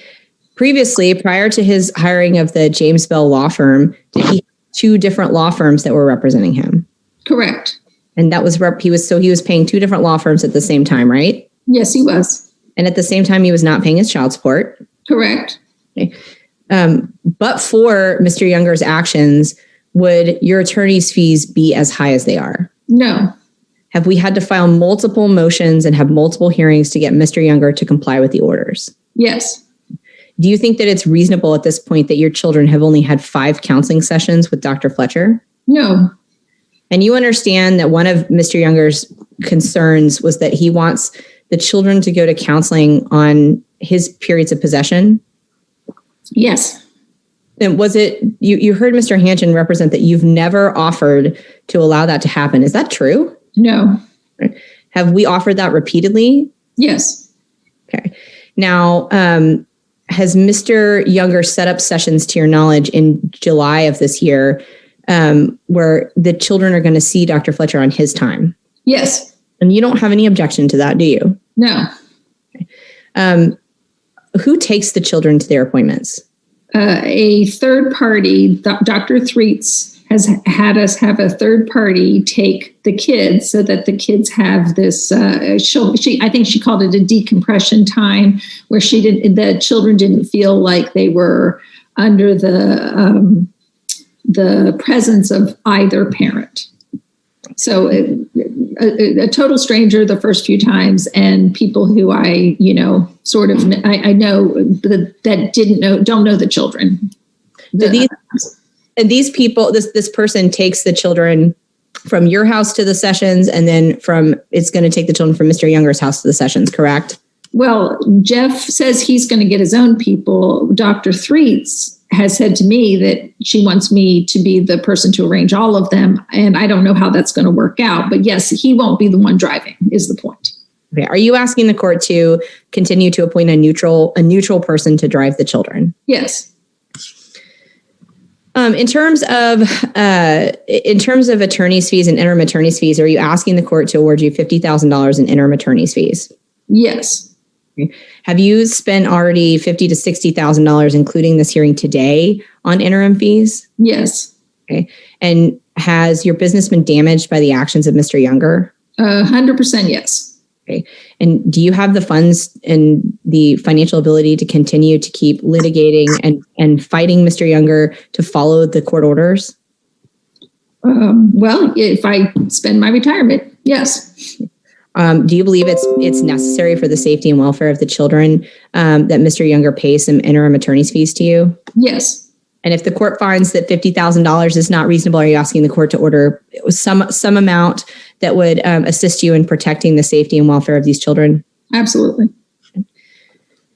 Do you believe you provide a stable home life for the kids? I do. All right. Are you asking the court to award you the relief requested on petitioner's M15? Yes. And I think M15 you admitted at the beginning of this hearing, but I'll just clarify. I'll move to admit M15, which is a summary of our requested relief. No objection. Admitted. Dr. Georgialis, the last thing I want to ask you is about this discovery. Are you aware that Mr. Younger sent you discovery in this case? Yes. And at one point, were there 160 requests for production in the third request for production that they sent to you? Yes. And they haven't filed any motion to compel on the discovery responses that you provided, correct? Correct. Did we send requests for production and disclosure responses on May 11th, 2021? We did. Right. Did we receive a disclosure response on the due date on June 11th, 2021? I'm sorry, June 10th, 2021. Yes, but let me clarify. That was a terrible question. On the production responses, did we receive objections to the production responses on June 10th, 2021? Yes. Okay. Did Mr. Younger fail to respond to the disclosure on June 10th, 2021? Yes. Okay. Did we then get a disclosure response on June 29th, 2021? Yes. Was that after we had to file our motion to compel in this case? Yes. And you had the opportunity to look through some of the exhibits that Mr. Younger intends to try to introduce today? Yeah, well, I looked at the list, yes. Right. Did you see most of those documents were not produced by Mr. Younger at all in the discovery process? Yes. Are you asking the court to overrule Mr. Younger's objections to the request for production? Yes. Are you asking the court to also find that the disclosure responses he provided were untimely? Yes. Right. And are you asking the court to grant your request on the compel and award you some sanctions and fees? Yes. Right. I will also move, just for the record, to admit Exhibit M47, which is the response to disclosure, and then M48, which is the compel motion. No objection. Admitted. And then I will move again for the record to admit M33 and M44, which is the request for production and request for disclosure, and then M45, which is the objections to request for production. No objection. Admitted.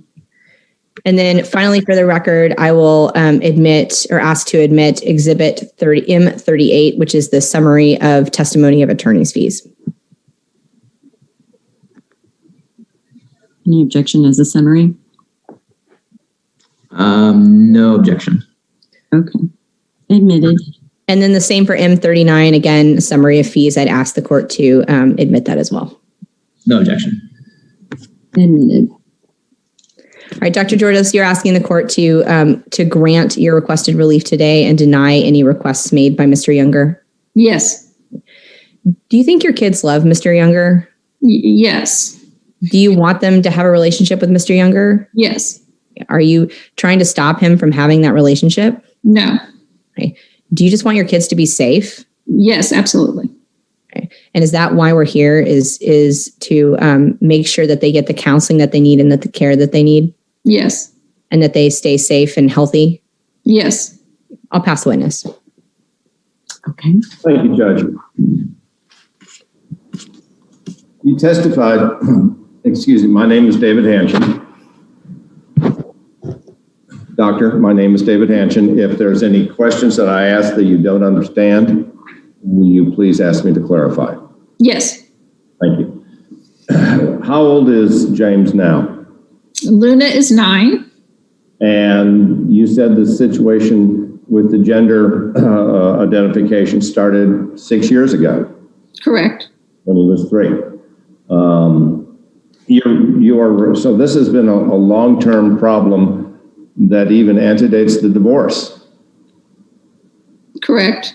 But it was an annulment. Excuse me. You're requesting that Dallas would be the primary county for residents at this time, correct? Yes. Okay. Isn't it your agreement that with Mr. Younger that the child be dressed in neutral attire and neutral haircuts? No.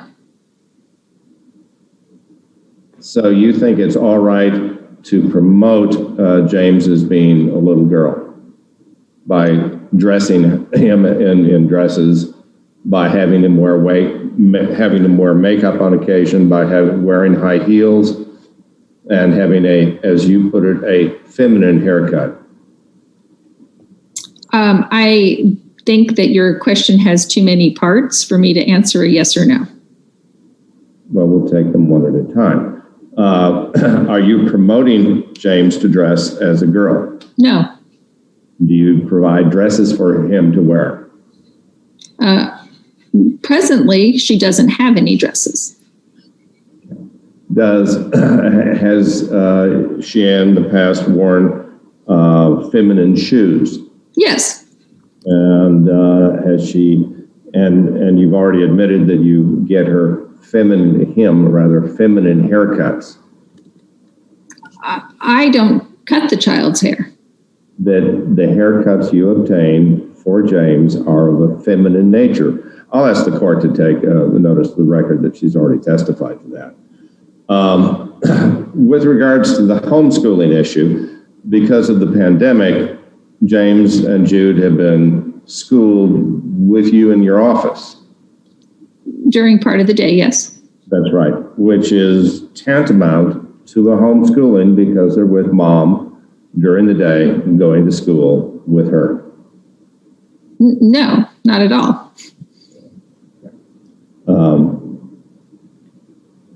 You said that there was an issue with James having worn slacks instead of jeans on a particular occasion to school. Is that correct? Several occasions, yes. Okay. And you differentiate slacks as being different from jeans. How? Jeans are made of denim, they're blue, and they are relatively gender neutral. Slacks are not gender neutral, particularly for and at the time, 7-year-old girl. So they are quite different. Girls don't wear slacks to school in elementary school anymore. They might wear leggings, but slacks are not. You talked about a rock being thrown. And what was the date of the rock? October 31st, November 1st, about midnight. So I don't know, That would be Halloween. Yes. And so what you're espousing, and they're unlike with the dead animal, there was no note with the rock, was there? No, there wasn't. Okay, so a prank played on Halloween night, you now are attributing to some machinations of Mr. Younger. Yes. Okay, do you have any basis for that besides your rank speculation? Just the other activity that happened in the 3 or 4 weeks post-trial. Objection that calls for a yes or no answer. Yes, I do have other, yes. Thank you.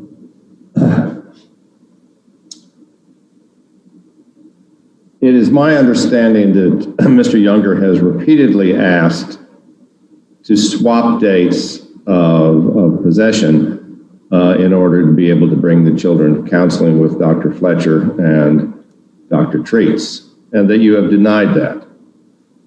Today, you testified that you would have permitted that. Is that correct? I believe that the first portion of your statement is incorrect. So you're saying that that you have never denied to swap out dates with Mr. Younger to take the children to various counseling activities? I can't say I never did, but I do say that our conversations were about him getting his 50-50 custody, and then this would all work. I don't remember any time where I said, I will not switch times with you. And you don't.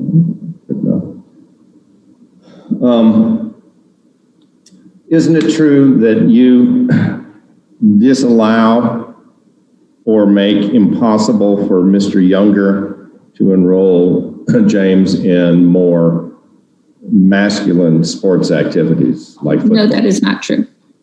Has James ever enrolled in any sort of football program or any of those sort of sports? Yes. Okay. On Jude's glasses, isn't it true that sometimes he takes them over to his dad's house and sometimes he forgets? No. That he's never taken them over there? I think he took them over there the first 1 or 2 times that he went. And then since then, to my knowledge, he has not taken them there at all. Okay. The exhibit that your attorney showed of the rally, do you recall what city that rally was in? I don't remember which rally you're talking about. There was a rally before the legislature. Do you remember that? Yeah, okay. Yeah. And what city was that rally in? I believe it was in Austin. Okay, so it wasn't at your office or your home or any place like that? No. At the state capitol. And do you believe that people should have the right to petition their government for change? Yes. You indicated that you have violated the court orders in order to protect the children. I'm going to object. That is absolutely, it's a mischaracterization of what she said. She absolutely said she did not violate the court orders. Okay. Allow me to ask the question in a different way. Okay. You have said that you didn't follow the court orders in order to protect the children, vis-a-vis, for example, doctor's appointments and telling Mr. Younger about those. No, I did. I'm going to object again to mischaracterization. Dr. Georgialis is not required by the court order to get Mr. Younger's consent or tell him ahead of time for appointments. Okay, sustained. Rephrase your question. Okay. Let me move on to another topic. I'd ask the court to take judicial notice of page 3 of the Second Amendment petition that has already been admitted into evidence. In particular, the bottom part of the page in which it says, and I quote, petitioner requests, petitioner responded be appointed JMCs, with petitioner having the following exclusive rights to the children. Number B, the exclusive right to consent to medical, dental, and surgical treatment involving invasive procedures. Number C, the exclusive right for psychiatric and psychological treatment of the children. Okay. That is the pleading, doctor, that you had filed. And today you have amended that pleading by carving out that you would have no surgical or hormonal treatments regarding any gender assignment for the child. Is that correct? Yes. Why didn't you put that carve out in the original pleading or the amended pleading that you filed? It was probably an oversight, but I think it was we've done this because this is not really an issue in this portion of the conflicts between myself and the father of my children. It probably was not the first and foremost thing on our minds. On the other hand, the papers you presented, Mr. Younger, asked that you have complete control over all surgical procedures regarding the child. Isn't that correct? No. I'm going to object. That's a mischaracterization. It's the plain language of the family code that says invasive elective medical procedures. That's all it says. It's the plain language of the family code. And requested relief is not a pleading. It's a requested relief. I'm reading, it doesn't say elective. It just says surgical treatment involving procedures. And until 5/14 last night, that was the request that we had before us. Now, we certainly agree with the carve-out, but what I'm saying is that we had the preparations we endured was somebody obviously on one side of the gender question regarding this child, asking for unilateral rights for surgical control of the situation. Why did you do that, doctor? As I said, this is not the most foremost thing on our mind when we were preparing these requested relief, et cetera. And that is my that was the issue as far as I know. Okay. Do you know for a fact if Mr. Younger controls this fundraising website? Do I know whether or not he controls the fundraising website? Which one are you speaking of? The one in which it was demonstrated there was a goal of $100,000 and $84,000 had been raised. Do I know that he controls it? He doesn't control it. He doesn't control it. He gets the money from it. He is the recipient of the money.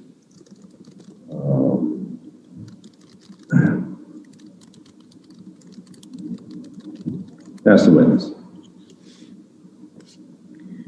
Dr. Georgialis, you just said that the fundraising website, he gets the money from it. Did we ask in discovery for Mr. Younger to produce his bank statements and his statements showing the money going from that account to his personal bank statements? Yes.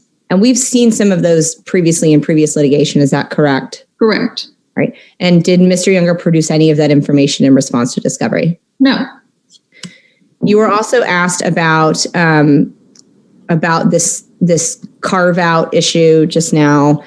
Was that an issue in the prior litigation in 2019 as well? Yes. And so did you give the same testimony that you were not asking to do any kind of invasive medical procedure regarding the gender dysphoria issue? Correct. Okay. And did you again consent to that same thing back in 2019, that you had no issue with an injunction, the very injunction the court put in place in the first place? Correct. Has Mr. Younger continued to give interviews and say that it is your goal to chemically castrate the children? Yes. You believe he's going to continue to go out there and give interviews to do that? Yes. Is that how Mr. Younger makes money? Yes. You've seen Exhibit M30, which is the letters back and forth between Mr. O'Neill and myself about the counseling issues. Have you seen M30? Sorry, yes. And those were the counseling issues I mentioned in my opening in January and February of 2021, where the counseling stopped because Mr. Younger wanted to have time to take them on his time. Right. Okay. And you've seen those letters, and those are fair and accurate letters between his counsel and myself. Right. All right. I'll move to admit petitioner's M30. No objection. Admitted. And looking at these letters, I'm going to pull them up. Thank you. In these letters, did Mr. Younger demand, and I'm going to pull this one up. Let me scroll. Did Mr. Younger demand that the only way counseling would continue is if he could get his way on changing the schedule? Yes. Okay. And does his counsel even state that the children are the ones who are suffering as a result of the conflict between the parents? Correct. In this Exhibit M30, in response to these letters, did my office on your behalf indicate that we would follow the recommendations of Dr. Fletcher?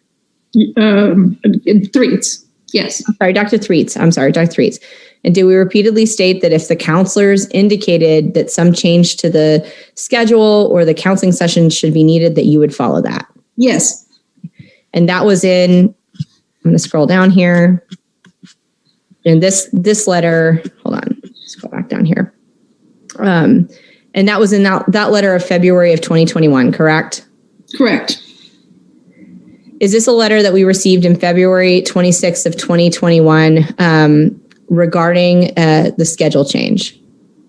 Yes. And do you see in the second paragraph from the top from Mr. Younger's lawyer, it says, since your letter indicates that Dr. Georgialis would agree to the requested schedule change if it was recommended, I would like to make the point, and so on and so forth. Do you see that? Yes. Okay. And was it our intention that if the counselors recommended it, you would follow it? Yes. Did the counselors ever recommend it? No. I'll pass the witness. Going forward, would you have any objections to having Mr. Younger being able to bring the child or present the child via the taker emissary in the clothing that he chooses, as opposed to the clothing you choose? I'm going to object. That's a mischaracterization of her testimony. She's never said she chose the clothing. Versus, I'll rephrase, versus the clothing you provide.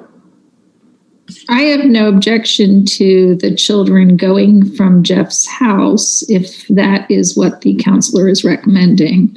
And of course, Jeff would be allowed to provide whatever clothing he wanted to. Why do you require that the counselors need to recommend that situation? Because the counselors, so this is a high conflict case, and the counselors hopefully are looking out for the best interest of the children and not my interest or Jeff's interest. And I trust that they are doing that. And therefore that's why I think that this is a very important process for my children.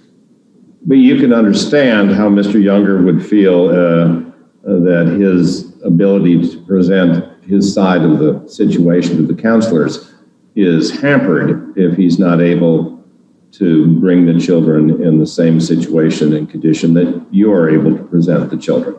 Yes, I can understand that.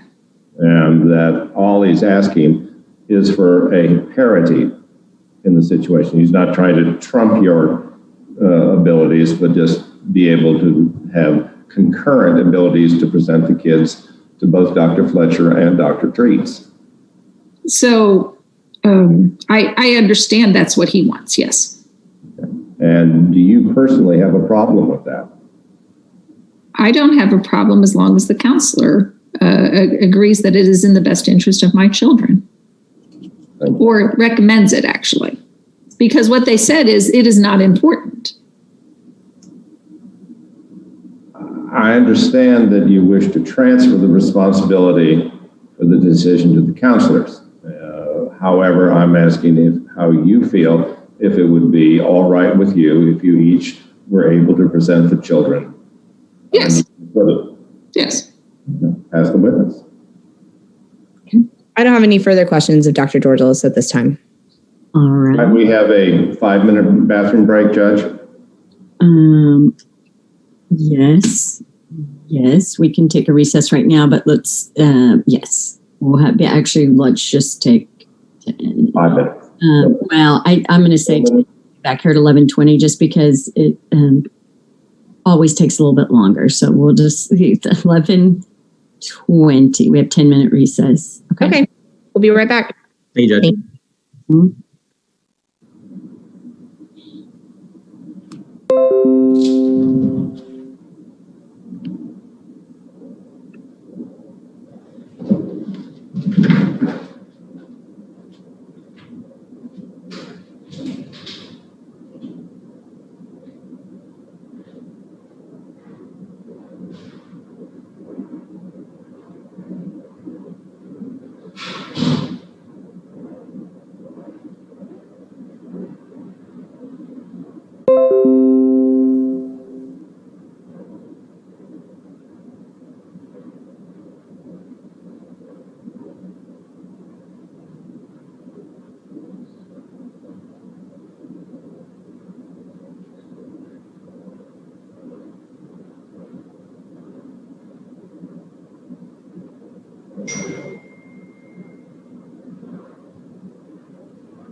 Mr. Nash, you think Mr. Hanshin is going to join us?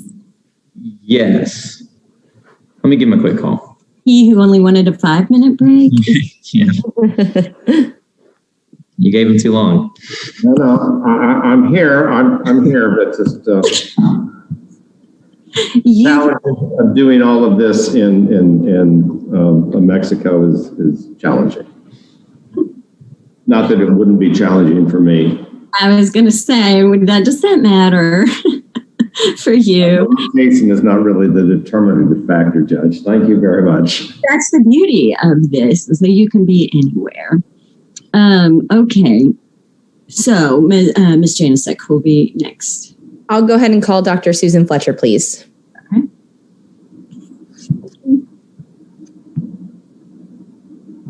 All right. Dr. Fletcher. Okay, you're unmuted. All right, Dr. Fletcher, would you state your name for the record, please? Susan Fletcher, PhD. Thank you. And how are you involved in this case? I was appointed to be the therapist for the children.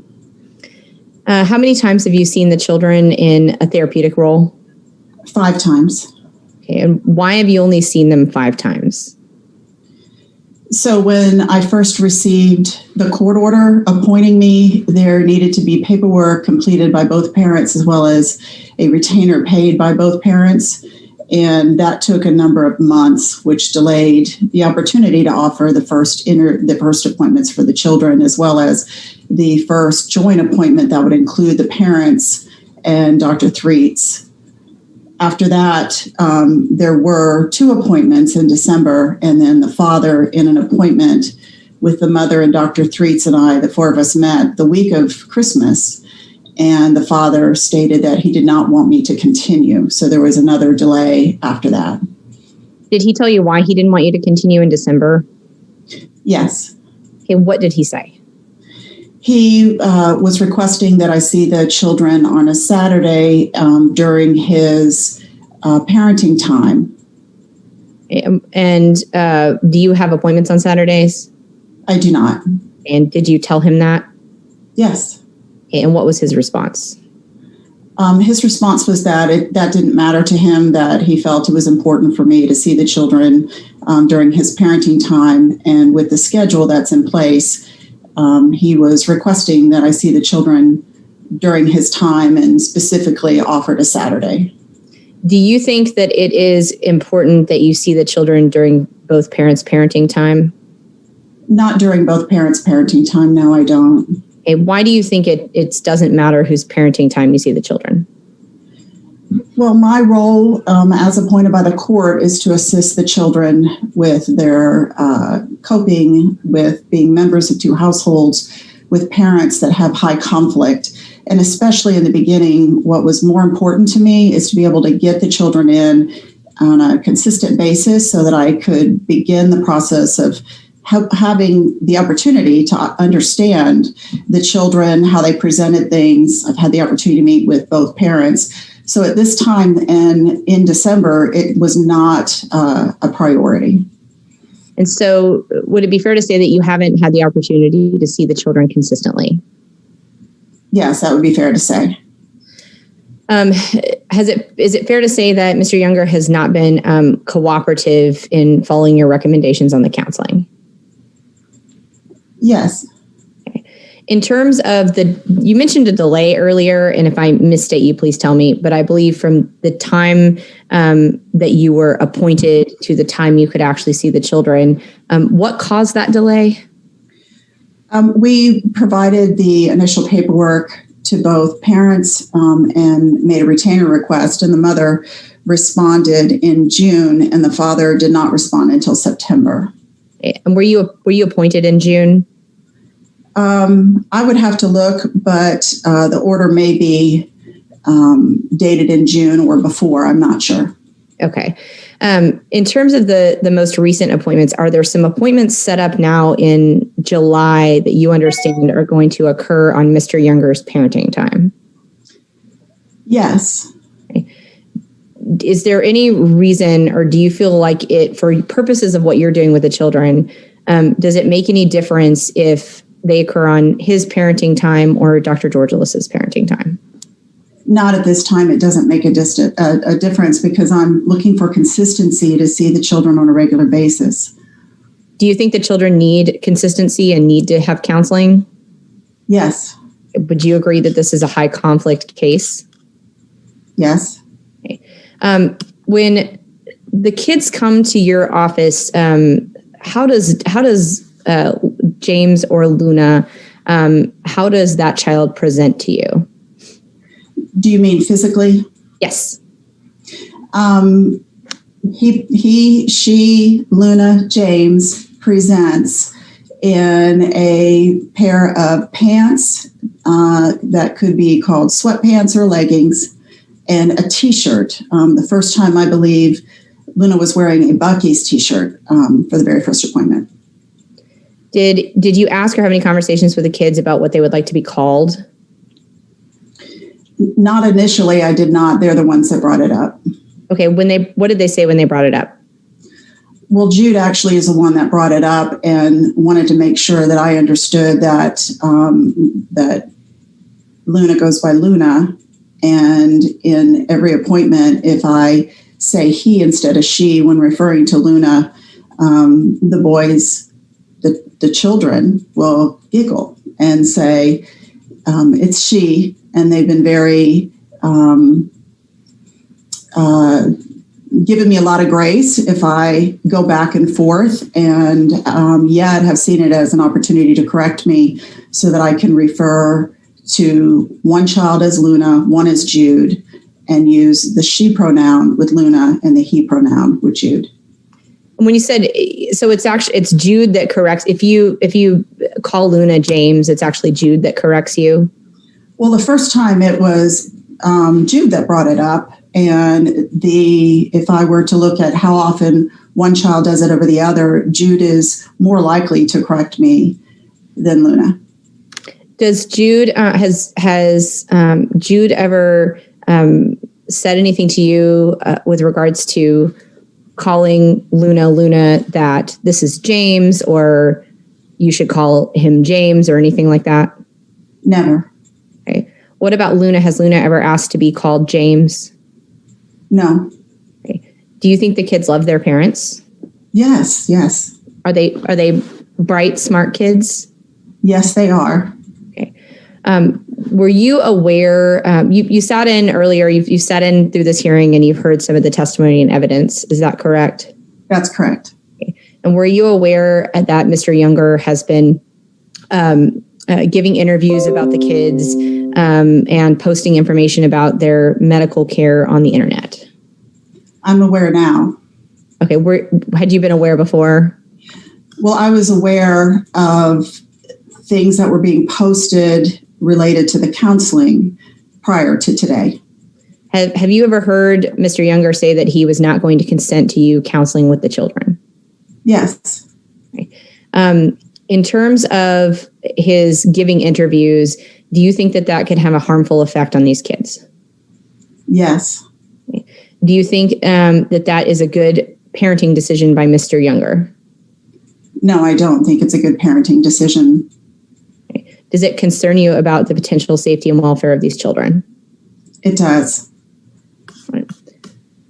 Are you understand that Dr. Georgialis is asking the court to allow you to continue counseling with the children without Mr. Younger being able to stop it or consent to it? Do you understand that?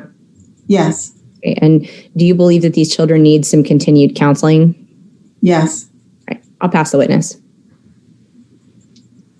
You testified that that James came sometimes in sweatpants and sometimes in leggings.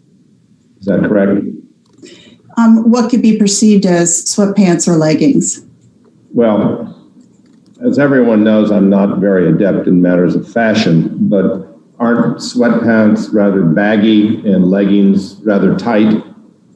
Not always. Okay, as I said, I'm challenged in that department myself. Are they fraternal or are they identical twins? They're fraternal, is my understanding. And based on what you've said today, Doctor, it appears that Jude is kind of taking care of James in the sessions or sticking up for him. I wouldn't say that it's sticking up for him. What would you say? He's correcting me when he feels I'm saying something that's inaccurate. Okay, but as opposed to James speaking up for himself. Is that correct? No.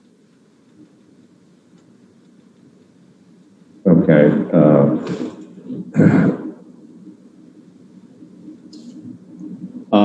Are you aware that Jude has been chastised at home for using the wrong pronouns himself?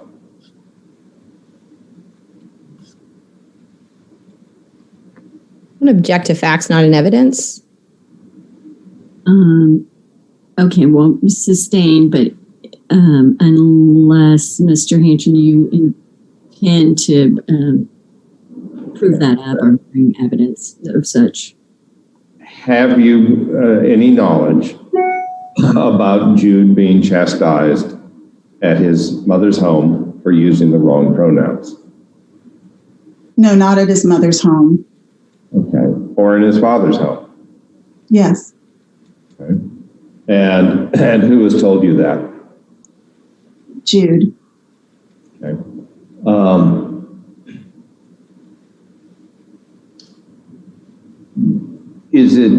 Do you understand that Mr. Younger believes in his heart, and obviously this is very important to him, that he wants to be able to, for lack of a better term, present the kids on an equal basis that the mother presents the children?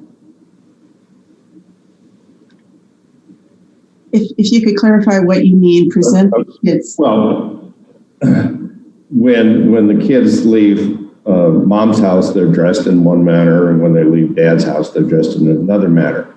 And my question is, do you understand that to dad, it's very important that he be able to present, and I realize that's not the best term, but present the kids on an equal footing? If I could ask, do you mean on the days of therapy appointments or at school? Yeah, exactly. With regards to yourself, of course, doctor. Okay. Yes, the father stated that in December. Okay.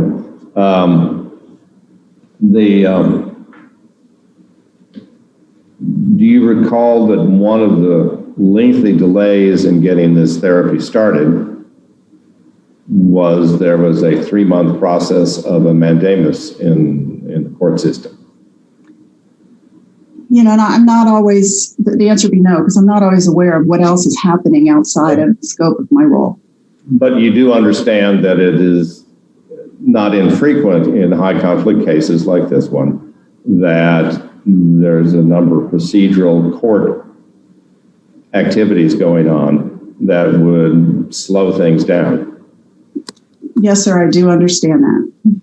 And regretfully, on many occasions. But that's the nature of our system. So if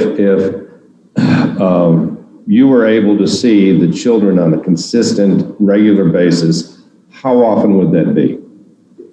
Currently, what I'm looking at according to the treatment plan is twice a month. Only twice a month? Do you see the children together or separately? I've done both. Okay. With regards to Jude, do you see any adjustment problems going on? Yes. Okay, could you tell us about those? He is aware that the possibility exists that they will be an in-person school in the fall. They both would like that very much, as most children appear to want also, as well as parents. And so he has presented just that is a transition and has expressed that he wonders what that's going to be like. Okay, and he'll be going into what, the third grade? No. Second grade? My understanding is that they're going into the fourth grade. Fourth grade, okay. It's been a while since I've had kids that young. So I thought they were 9 years old. That's correct. Okay. Is James also eager to go back to school? Yes. Okay, and they enjoy going to that school together? Yes. Okay, thank you. Pass the witness. Nothing further, Dr. Fletcher. All right. Who will be your next witness? I'm going to call Mr. Jeff Younger, please. Okay. Proceed. Thank you. All right, Mr. Younger, can you hear me? Yes. Okay. All right, Mr. Younger, your attorney just asked Dr. Fletcher if sometimes there's a delay between the filing of a mandamus and then a ruling. You heard him say that? I heard. Now, you asked the Court of Appeals to actually stay the orders appointing the counseling. Isn't that correct?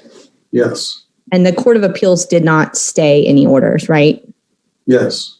So you chose on your own not to sign the orders or not to sign Dr. Fletcher's paperwork and instead wait until September when the Court of Appeals denied your mandamus. Yes. Do you admit that you consistently give interviews about the Save James movement or about your children? It's a compound question. I can't answer it. Yes or no. Okay. Do you give interviews where you talk about your children? Yes. Do you give interviews where you talk about the gender issues related to your child, James, that we've also referred to as Luna today? I wouldn't call them gender issues, no. What would you call them? Issues with Mr. Georgialis' parenting. Okay, well, issues with Mr. Georgialis' parenting, that relates to your accusation that Dr. Georgialis is trying to chemically castrate your child. Is that correct? Yes, it's reflected in the medical records, and I do talk about that. Okay, I'll object to non-responsive after yes. And it's fair to say that you have given interviews recently where you have talked about that very same thing that we just discussed. Yes. Right. And you do not intend to follow the order that's in place stating that neither parent shall give interviews or post blog posts about gender-related issues of the children, correct? Correct. Right. And you find that order is unconstitutional, right? Yes. And you have in interviews, you've even said that you're prepared to go to jail over that, right? Yes. And you've represented that you might go to jail over that, right? Yes. It's true, Mr. Younger, that no one, Dr. Georgialis has not ever filed any kind of motion asking you to go to jail for violating that provision. Is that right? That's not my understanding. Have you seen any pleading where Dr. Georgialis has asked you to go to jail for giving interviews about your children? I recall seeing a pleading that asked for 6 months in jail. Okay. And it's fair, sir, that was about your non-payment of child support, correct? I believe it was 6 months for that and 6 months for violating the gag order. It's my recollection. Okay. Do you remember what order you're referring to with regards to violating a gag order? No, ma'am. I've seen you file so much paperwork, it's hard for me to keep track. Okay, I'll object to non-responsive after no. Sustained. Now, Mr. Younger, in terms of the child support, you agree that you did not pay your child support in the amount that it was due on the dates it was due, correct? Well, that's... I don't agree with that. Did you pay your child support on the date that it was due? Yes. Okay. Every single time, that's your testimony. Yes. Okay. Is it your testimony that you should not pay any attorney's fees to my client for the non-payment of child support? Yes. Okay.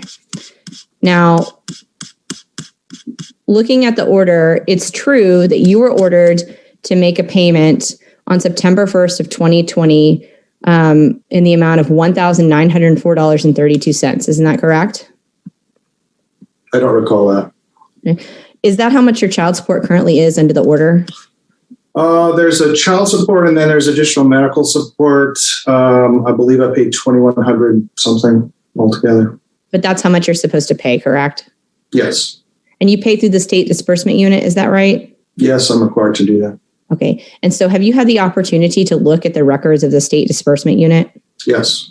Have you had the opportunity to look and see that those records reflect that you did not make a payment of $1,904.32 on September 1st, 2020?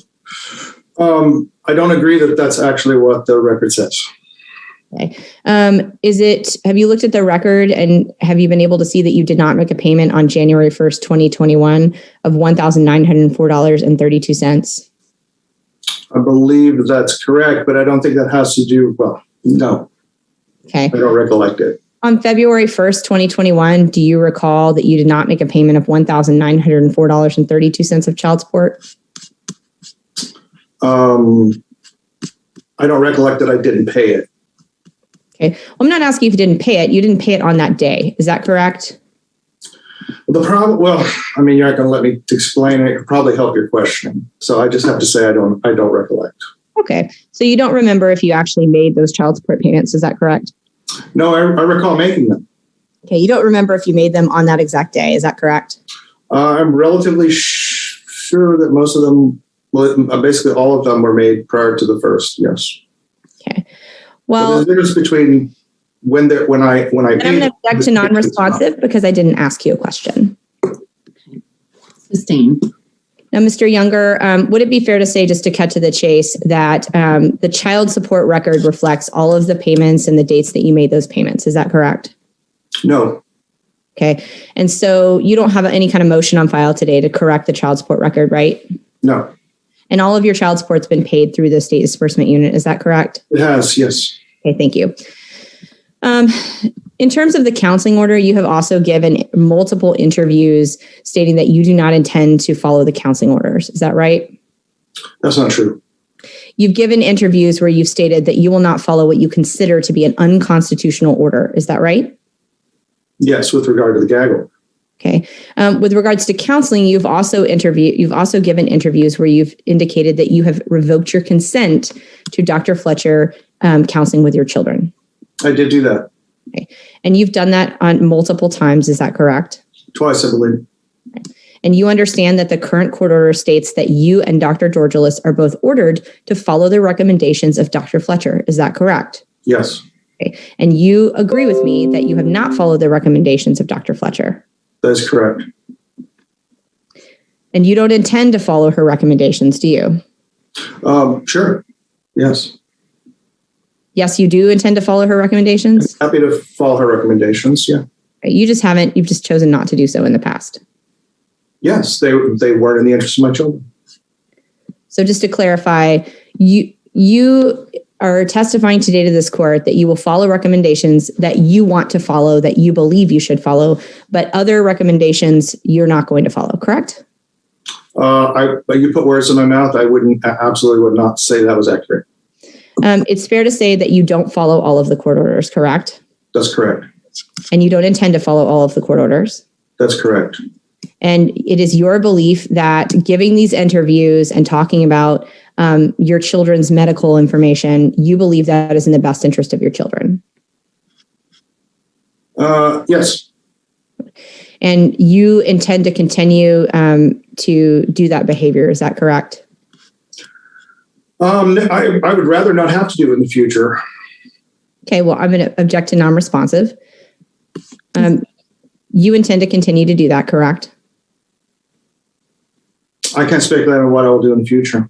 Well, as we sit here today, have you given interviews this week? Yes. How many interviews did you give just this week? 3. Okay. And in each of those interviews, did you talk about how you were not going to follow what you considered was unconstitutional court orders? Gag orders, yes. And you recognize that Judge Cook's already found that those orders were necessary for the safety and welfare of your children? I think that language is in the order. I'm not sure. And you don't intend to follow that order? No, I do not. Now, you recognize that your children are going to go back to in-person school this year. Is that right? Yes. And you don't want them to go to that elementary school, correct? I do not want them to go to that elementary school, Pinkerton Elementary. Right. And so, and thank you for saying the elementary school. And now just to clarify, you've also posted on Facebook about your complaints about the Capel ISD. Is that right? Yes. And you've encouraged people to call and contact Capel ISD and also make complaints. Yes, absolutely. You heard the testimony by Dr. Georgialis about the dance machines. You heard about that?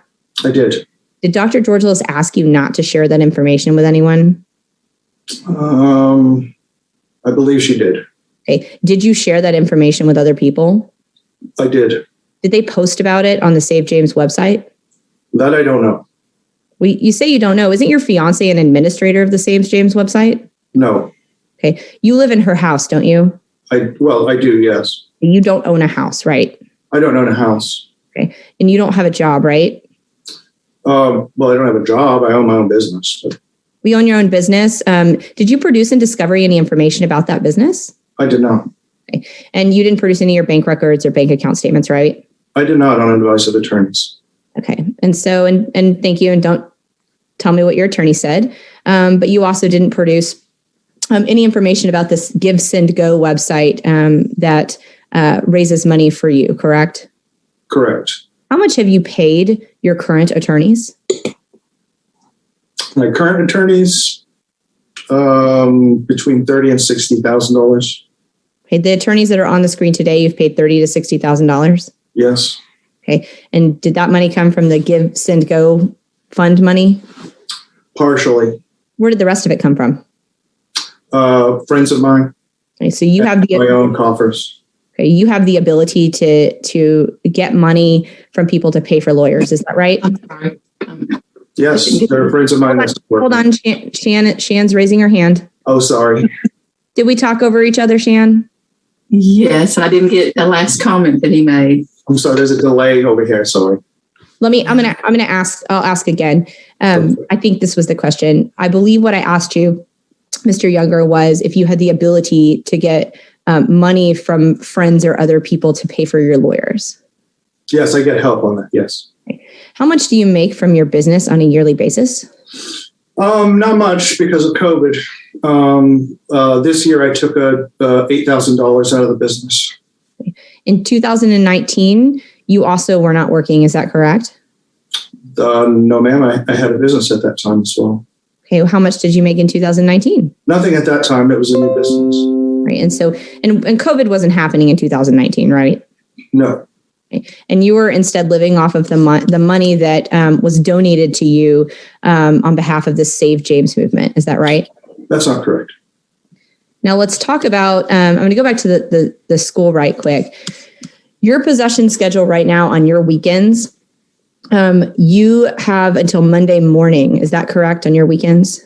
That is correct. All right. When you take the children to school, all right, do you have any intention of taking Luna to school in gender neutral clothing? I have always encouraged James to wear gender neutral clothing unless he objects. Okay. And it's true, sir, that you've previously testified and told me in your deposition that you don't allow James to dress as a girl. I don't believe I've ever testified to that. No. Okay. You don't have any dresses at your house, right? No, James threw them all away. Okay. I'm objected non-responsive after no. Okay. And it's true that you have stated that you do not allow James to be called Luna at your house. That is correct.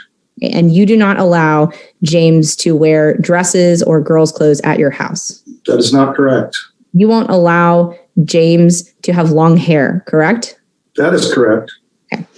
Now, if if Luna James asks to wear girls' clothing to school, you would not take Luna to school in girls' clothing, correct? I agreed to take him in gender neutral clothing that wouldn't be gender neutral, so I wouldn't do it. Okay, thank you.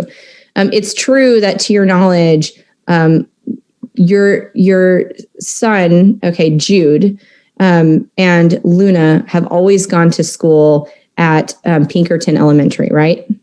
Yes. Okay. And it's true that your children have been enrolled as Luna and Jude, correct? That is incorrect. Okay. Well, enrolled was probably a bad word. Let me get back. It's fair to say that the kids at the elementary school have always known Jude as a boy, right? Yes. And they've always known James as a girl, Luna, right? I can't speculate on that.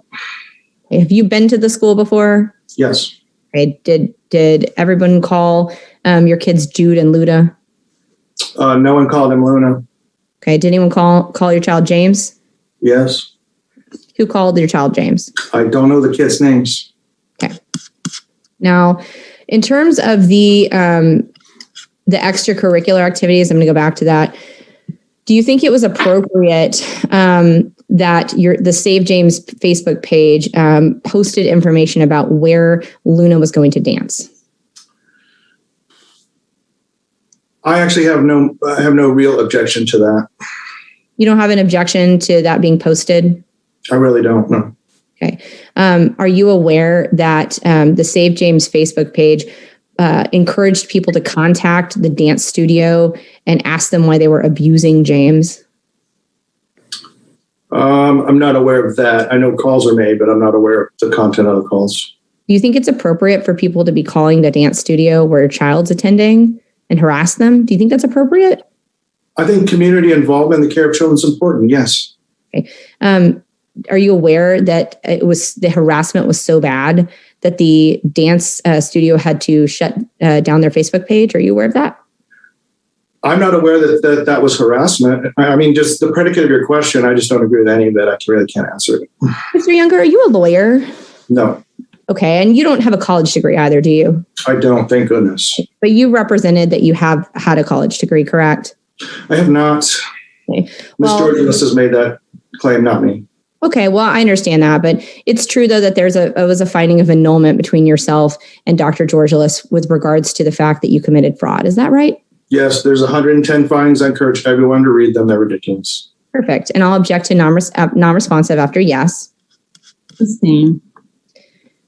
Now, Mr. Younger, you're aware that there was discovery sent in your case, correct? I am. Okay. Are you aware that the discovery was not responded to timely? No, I'm not aware of that. Okay. Are you aware that you did not produce almost any documents in relation to the discovery that we sent you? I don't know what you mean by almost any. It's too vague for me to answer. Do you have communications between yourself and Gwenzilla? Do I have Yes. Did you produce those? Objection. This misstates the request entirely. Exactly. It doesn't misstate the request. I've asked for a multitude of documents and he hasn't produced almost anything. Show us the request that it requests that. Okay. It's in evidence. But I'll move forward, Your Honor. Okay. I'll move forward. All right. The last thing I want to ask you, Mr. Younger, is about the protests. You're aware that there have been protests outside Dr. Georgialis's office, correct? Yes. Okay. And you support those protests, don't you? I support the right of the people to do it. Right. And you say the right of the people. They're protesting your movement about your child, correct? I'm not in control of the movement. The predicates of your questions, you're assuming facts on evidence. I don't know how to answer these questions when you do that. I don't know what the right way for me to answer them is. I'll just say no. I'm going to object to non-responsive. Sustained. Thank you. Mr. Younger, you provide the information to your friends to post online about your child, right? No. Okay. Do you share information about your children's activities to people other than Dr. Georgialis? Yes, of course. Do you have any objection to that information being posted on the internet? Sometimes not. Okay. Do you recently have a website that you have opened up? Yes. What is it? JeffYounger.me. Okay, what is that? It's just a place for me to put my writings. I intend to be mainly oriented towards politics and getting laws passed in the state of Texas. Do you intend to write a book about transgender issues? Not so much about transgender issues, no. Do you intend to write a book where you include details about your kids? I think my personal story is important, yes. Okay, so the answer is yes, you intend to write a book about the situation that's happening here today, essentially. That's incorrect. It's not about that. Do you believe that the parenting decisions that you have made have been reasonable and in the best interest of your children? Absolutely, and I think it's objectively true. And do you, based on the history of, well, let me go back and ask it this way. In terms of your intention to continue to push this Save James movement, you intend to continue to do that, right? You think that's best for your child? I'm not even aware of a Save James movement, so I just don't know how to answer your question. Okay, you're aware, you wear t-shirts and say contact Save James to get in contact with me. Isn't that right? Yes. Okay. And so you continue to do that. And you intend to continue to do that, correct? Yes. And even if the court orders you not to do that again, you're still going to do it, right? Yes. Okay. I'll pass the witness. And Your Honor, what do you want to do with timing here? I just know it's almost 12. Is it a hard stop or? No, I will equal it. I mean, no, I want us to keep going and let you guys get finished if we can. Okay, thank you. Mr. Younger, are you asking for a downward departure of your child support due to income?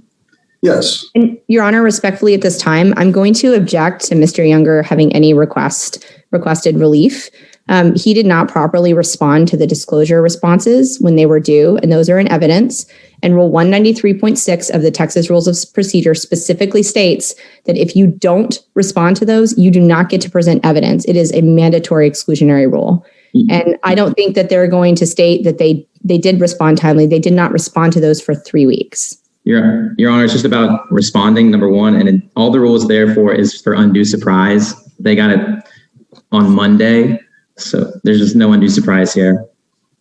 Respectfully. Well, hang on, you guys. Just as to that objection to the question, I don't think that I'm going to overrule the objection because I don't think it relies on any kind of production to answer that question. So if that is, if you want to make it again when we get, if to something else, but I don't know how, if that's actually in the motion, then I'll allow him to answer the question. I sure will. I'll make it a different time.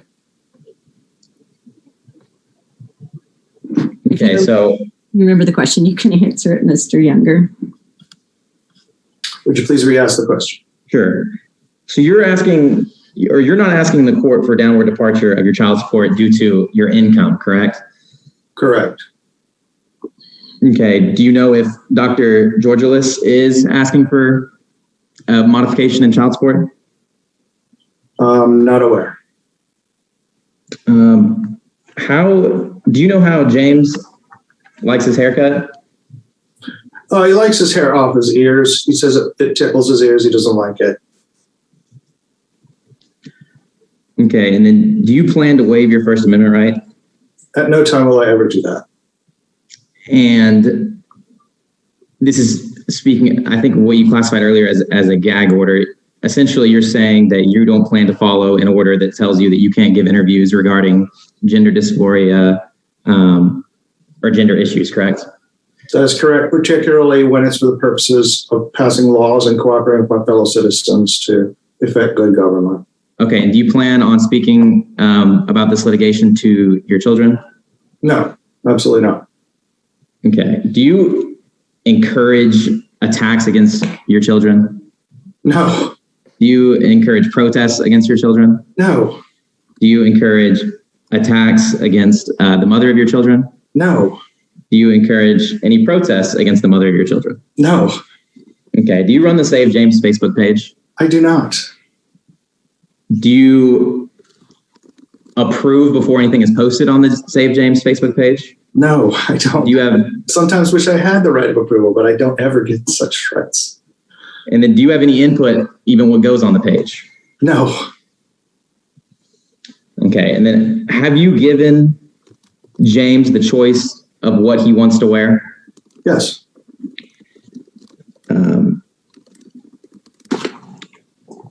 Did you have dresses around the house for him Yes. to wear? Mm-hmm. Hanging in his closet. And what did he do with the dresses? I caught him one night getting up and throwing them away. And I never bought new ones. Okay. And then do you have any reason to believe that Dr. Georgialis punishes the boys for the use of the wrong pronoun? Yes.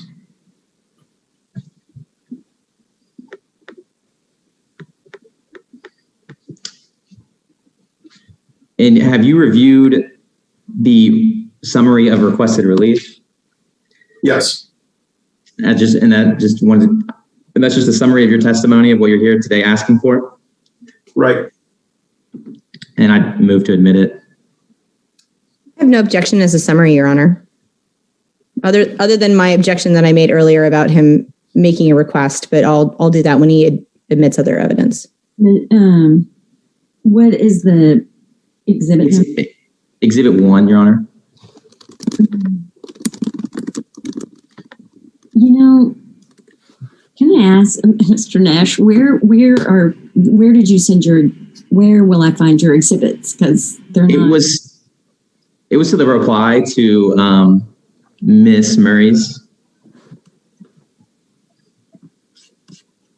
email. It's from Miss Janicek's office. Oh, what? Did you? Okay, Shan, did you get any exhibits? I would have to go back. I'll have to go back and get them. Oh, okay, because you didn't know that was there. Okay. Yeah, they're supposed to be. So you just joined them into an email. I mean, if you want, I would like to see them. I need to. Sure. Can you give me a minute? Sure, we can. It's the clock.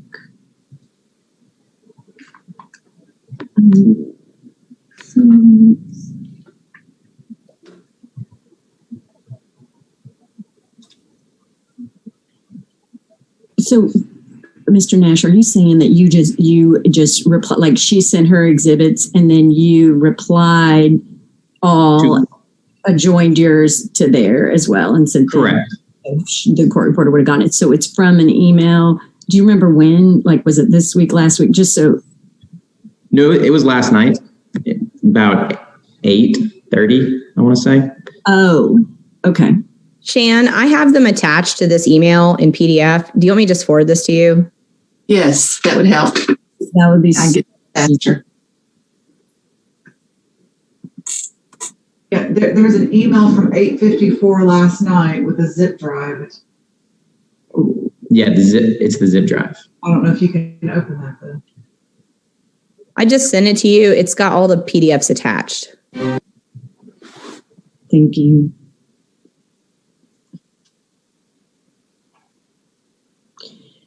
Yeah, I know it's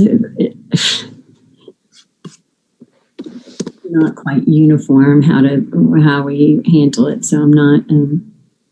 We just try to accommodate.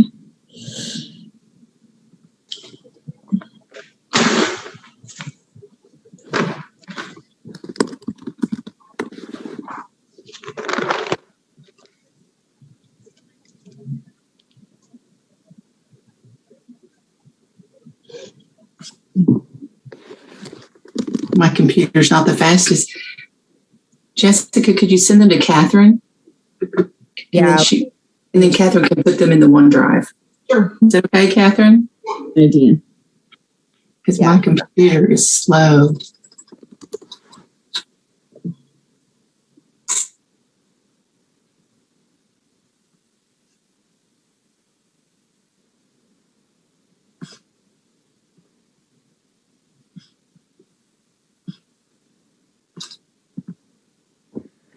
And while you're doing that, but just Ms. Janicek, now I can't remember, were you objecting, or was that just me who's saying I need to find the exhibit? There was no objection. Oh, no, I said, I said, that's fine. The request of relief is fine. I said, I have objections to other things, but I'll wait until we get there.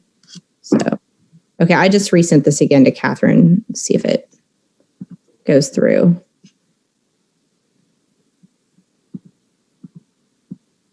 Shannon, it says it went to you just now, so maybe it was stuck. Okay.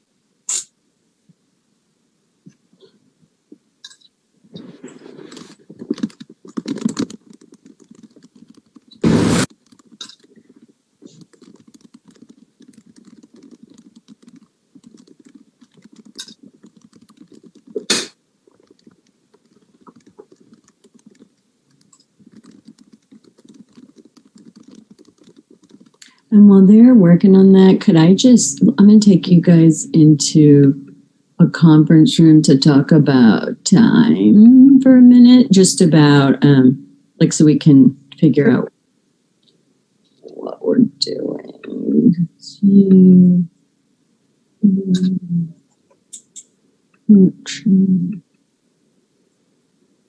We'll be right back.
Okay. Oh, we got to wait for them to come back. I didn't exactly give a lesson on how to get back. Well, it's a little tricky because there's two buttons, one to leave the whole thing and one to leave the breakout room. So, well, I didn't ask you a series of questions, but yeah, it always takes a little while. I was going to come back in and get you if we couldn't figure it out. Shane and I were just going to break out trying to get the exhibits, and I think we've got them. Oh, you got them? Okay, great. Yeah. Okay. To the shared drive. So hang on one second. Here she comes. Okay. Well, and all I was going to say was that we did, we were just squaring away the time. So we're going to try to extend and try to get, just push through right now so that we don't lose any time, and then everyone can be done with this hearing. Okay.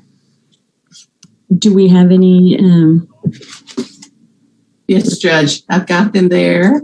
I had to just reorganize a couple, but they're all there. Oh my gosh, amazing. Okay, so Exhibit 1, Respondent Summary of Requested Relief is admitted as a summary of his testimony, subject to cross-exam, and then you may continue, Mr. Nash. Hey, Judge. So, Mr. Younger, does the recent court order, the final order entered on or about January 29th, 2020, that entitles you to equal possession of the children once the counselor deems that appropriate? Yes. And I'm going to object. That's a mischaracterization. It says once the family counselor deems that appropriate. And the family counselor has already been ordered by the court to be Dr. Threets. Okay. Sorry, can you want me to rephrase and say the family counselor? Please, just so that, yes. Yes, Your Honor. Does the most recent court order, the one on or about January 29th, 2020, entitle you to equal possession of the children once the family counselor deems appropriate? Yes. And did the order specify some times that were sort of projected dates? Yes. And what were those dates? January or June of 2020. And are you asking the court today to give you that week on, week off arrangement? Yes. And with that week on, week off arrangement, you're asking the court to abate child support? Yes. Can you explain to the court your current living conditions? I live in a nice home in Flower Mound, Texas. It's owned by Gwenzilla. It's fully paid off. It's willed to me. How many bedrooms are there? 3 bedrooms. And who occupies each bedroom? James and Jude have a bedroom. One bedroom is the one I'm in right now, which is the office. There's a master bedroom. There's actually a guest bedroom. There's only 3 bedrooms that we use, but we have 4 bedrooms in the home. Okay, so those would be your living arrangements for the children, is those 2 bedrooms? Nice backyard. Lots of boxing equipment back there. We're a boxing family. Does the current possession schedule negatively impact the children's emotional stability and security? Hugely. And you agree that the modification that you seek, that the order contemplated for you, would be a positive improvement for the children? Yes, greatly. Okay, so we'll talk about counseling. Can you explain for the court the reasoning that you paused your participation in the counseling? Well, initially we had a mandamus going, and I was worried that by going to the counseling, I would waive rights to have the writ of mandamus adjudicated. After the writ of mandamus came through, I immediately called Dr. Threets, established for counseling. They didn't have appointments until November, and I didn't get to see Dr. Fletcher until December. So there's a delay of an additional 3 months. Dr. Fletcher saw the children. I made it very clear at the very beginning, on the very first day when I met Dr. Fletcher, that I expected that my children would be seen equally from both homes, because James presents differently from both homes, and that this is very significant. They just seemed to walk right past that and ignore me until finally I made an issue of it at the end of one of our counseling sessions. And it was clear to me that they were going to refuse to do that. And so I revoked consent. Okay, and so, but you do want counseling for your children. Desperately.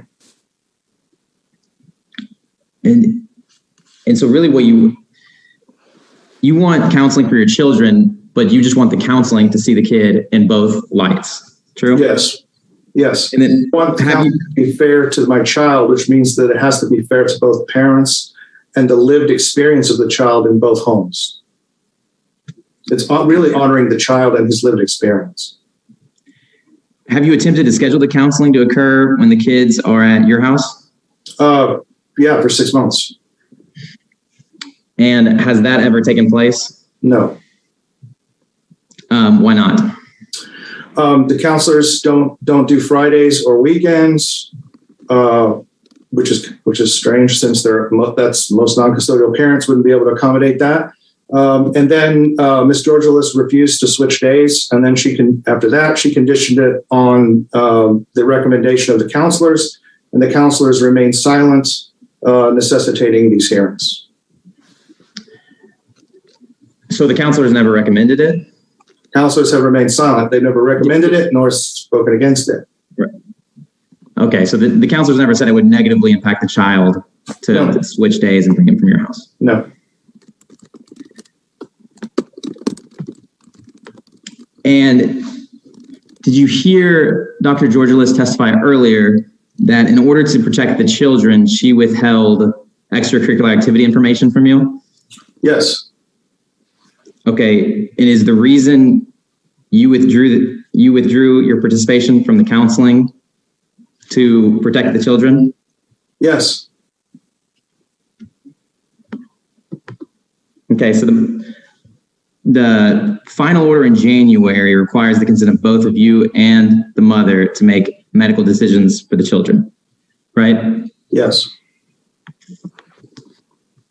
Have you been informed of all appointments before they occur? No. Did you participate in the diagnosis of James's ADHD? No, and I suspect he would not have been diagnosed had I been present.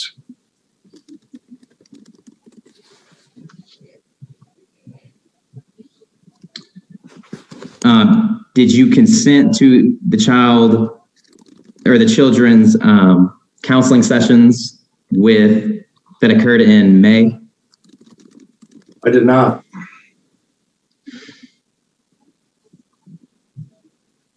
Are there any potential dangerous implications of the child's health and welfare as a result of these violations? Yes. And what are those? For example, the ADHD diagnosis can put my son on Schedule II drugs for a long time. There are tremendously bad side effects from those drugs, including brain damage. It's the reason the court gave us mutual consent obligations on the exercise of these rights. I'm going to object to speculation because he's now starting to talk about the reason the court did something. Sustained. And counsel, if you guys will just have your legal objections, that would be great. No speaking. Okay, I'll do better. Do you agree that it's in your child's best interest, your children's best interest, for you to continue to have the right to consent to medical, dental, and surgical, including invasive procedures?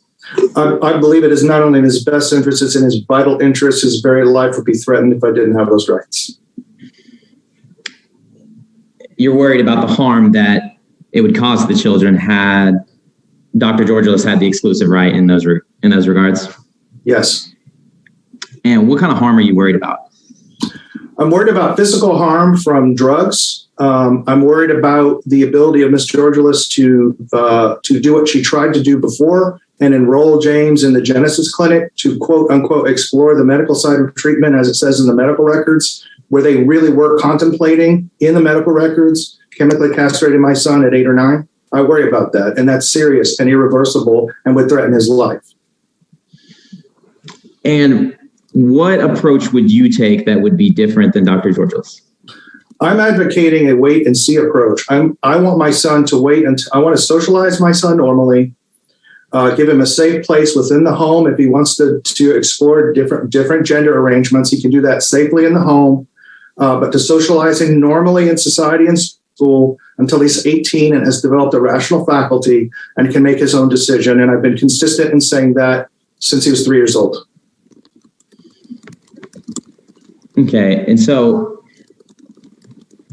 let's go to extracurricular activities. Does the court order, the most recent final order in this case, does it require the consent and information of both parents for extracurricular activities? What happens is in the fall, Ms. Georgialis selects 2 extracurricular activities, and in the spring, I select 2. We are required to inform each other of those activities. Okay, has Dr. Georgialis ever not informed you of the activities? She has refused to inform me, yes. Can you list specific examples? There are Boy Scouts, for example. I know that she's taken Jude to Boy Scouts. I'm a woodworker. Jude entered into the Pine Derby race. Miss Georgialis had some other man help him with his Pine Derby car. She didn't even tell me about it. Apparently, Jude went 3rd place. I wasn't even able to be there to see it. That's an example. And do you see these as violations of the court order? They're clear violations of the court order.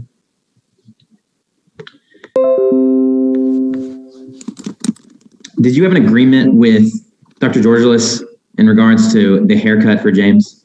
Yes. And do you believe you abided by that? Yes, I believe I'm in substantial compliance with the picture that she provided me.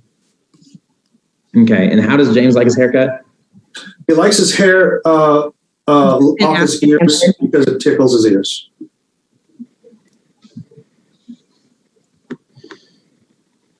I sustained the objection, but nobody heard. Oh, sorry. It's okay. We can hear it twice. I will. You can stay. Okay. Fine. Did you, Ms. Janicek wouldn't let you explain. I'm sorry, you were cutting out, Judge, and I didn't get what you said. Oh, You just cut out as well. So I know you sustained the objection. I did sustain the objection, but then I allowed the answer to stand, and we were just going to move on. Okay. Sorry, that's kind of what I said, but not the exact words. Okay. Got it. So earlier, Ms. Janicek asked you a series of questions on child support. Can you explain why the record wouldn't reflect that your child support wasn't paid timely? because you can go to the Texas OAG system, particularly this was true during COVID, and you'd make a payment on time and it just wouldn't come out of your bank account. You have to check your bank account like every couple of days to see if it came out. And I've had them come out as late as like 10 days later.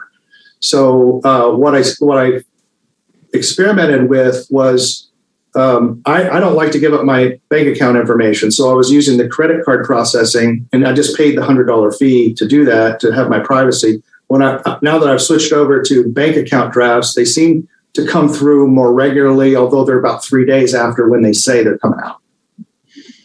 Okay, so did you ever receive notice from Dr. Georgialis or her attorney that your child support was in arrears? No one ever called me. Ms. Georgialis never sent me an email or anything.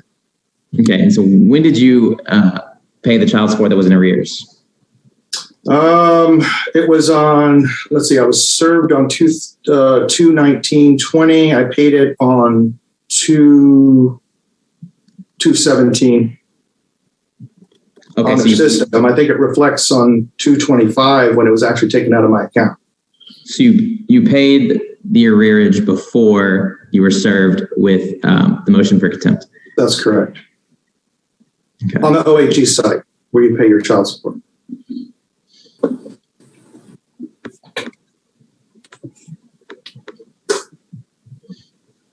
No further questions. Ms. Janicek, anything redirect? Yeah, I just have a couple of questions. Who runs the Save James Facebook page?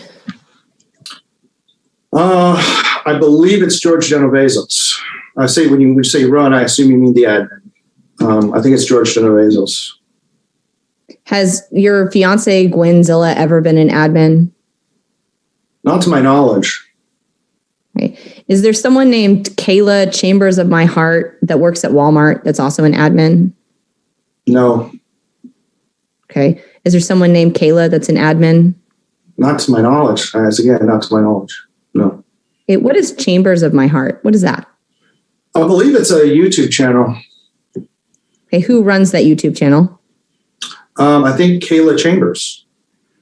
Is Kayla Chambers an admin of the Facebook page? Not to my knowledge. In fact, is she a friend of yours? Not. I mean, I think you can go onto Facebook and just look. I haven't looked at it for over a year, but she was not when I looked. I mean, don't you think it's important that you know who's running the Facebook page that's posting information about your children? Yeah, I mean, there's lots of things I would like from the Save James page. I don't get it. I'm going to object to non-responsive after yes. Sustained.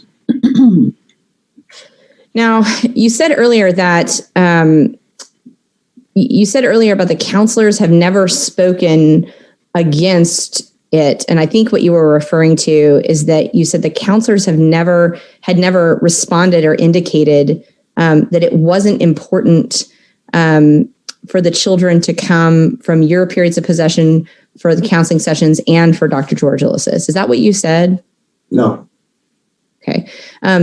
Is it your testimony that until literally today, you had never heard from Dr. Fletcher that she didn't think it was necessary for the kids to come to counseling during your possession?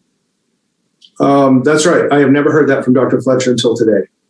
Have you heard that from Dr. Threets? At a meeting that we had, yes. And when was that meeting? I don't recall. You were there. I don't remember the date of the meeting. Was that the group meeting we had in January of 2021? That sounds right. Okay. And so you knew then that Dr. Threets felt that it was not necessary, right? Actually, that's not what Dr. Threets said. So no, I don't agree with that question. So I'd answer no. Okay. Is it more important to you for the children to come on your days than actually have the counseling? That's what's more important to you? Yes, I do believe that. Yes. Okay. You said that you want the children to have a safe place in the home with you. Is that right? Yes. And that you want them to have a safe place in the home with you while you sit in that very same bedroom and give interviews where you talk about your children to complete strangers.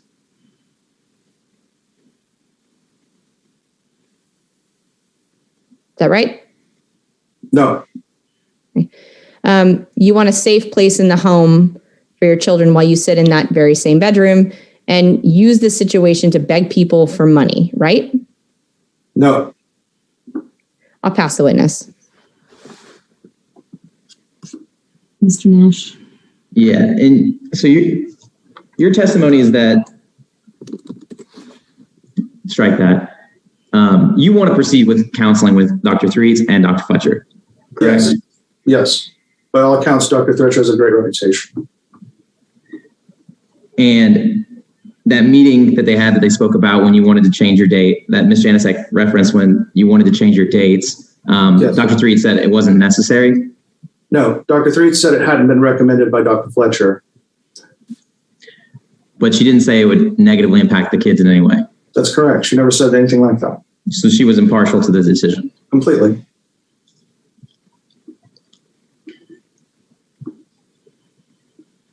And so is it your understanding that Dr. Georgialis is making this decision unilaterally? Yes. Because the counselors haven't told her one way or the other whether you should present, that the children should be presented from your house. That's right. There's only one person with the power to consent to change days. That's Ms. Georgialis, and she has chosen not to.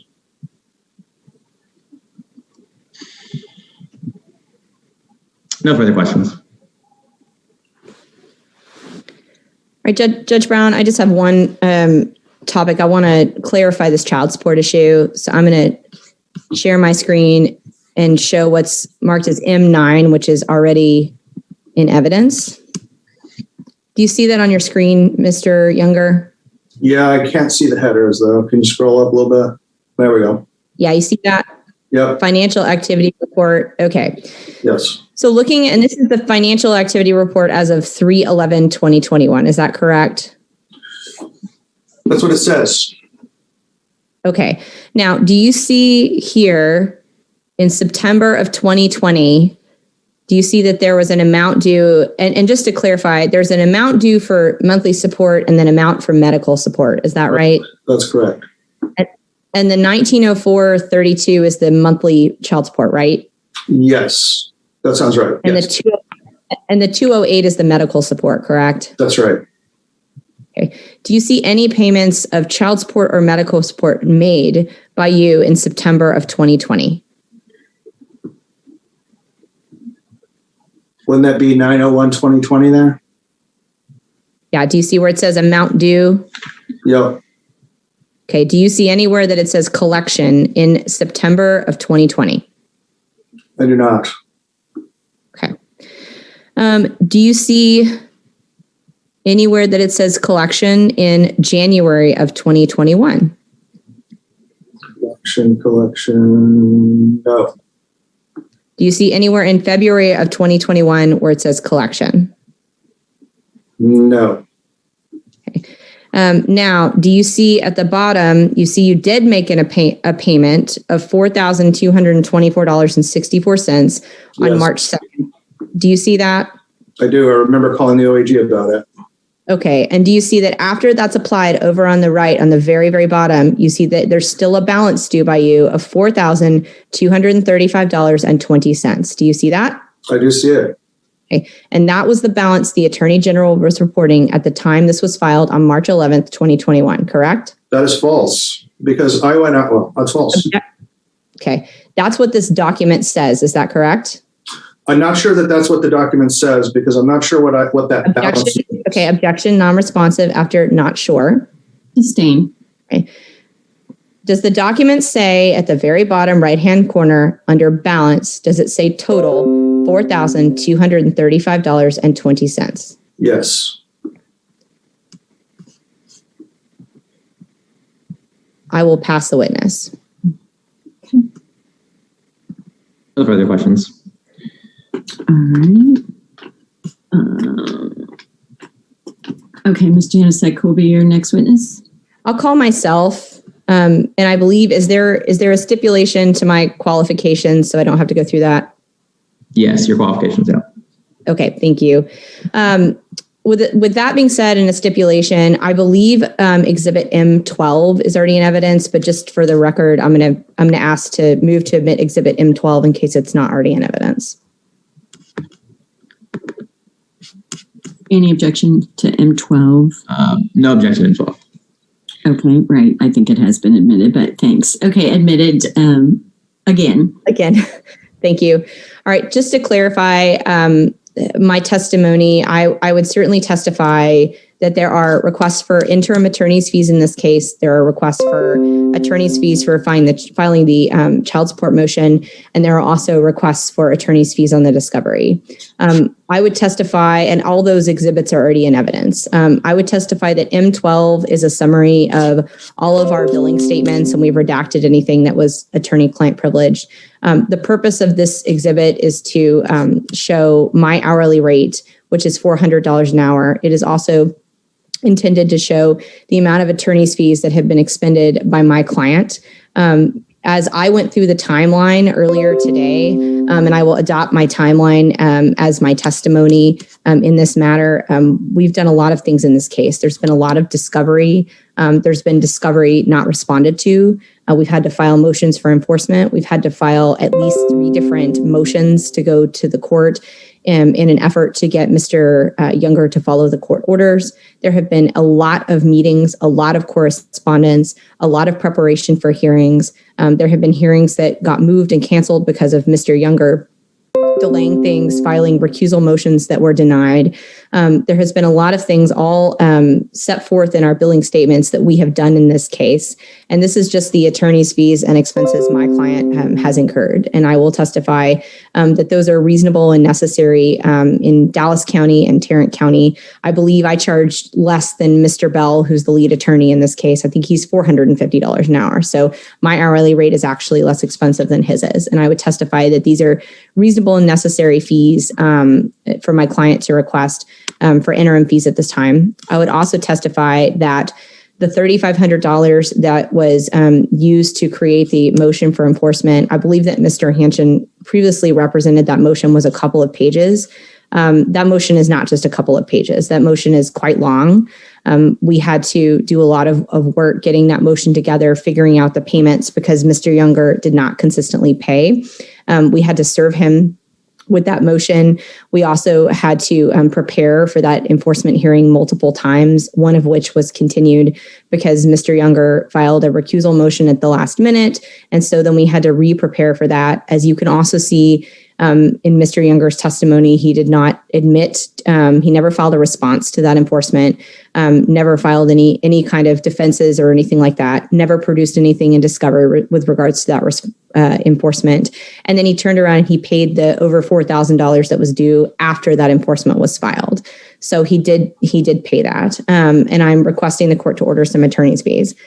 I'm also asking, my client's asking the court to order attorney's fees as sanctions in her requested relief on the discovery. As you can see from the billing statements and the work that we've done in this case, we received almost 200 requests for production, some of which asked for 11 years worth of information, most of which asked for information that was totally irrelevant, but we still put it together and responded and provided all of that information. At one point, a spoliation motion was filed alleging my client deleted text messages off a child's phone. That's completely baseless. If we get to that, we'll argue that, but I had to file a whole response and put together a long response on what the law was and why it was not spoliation.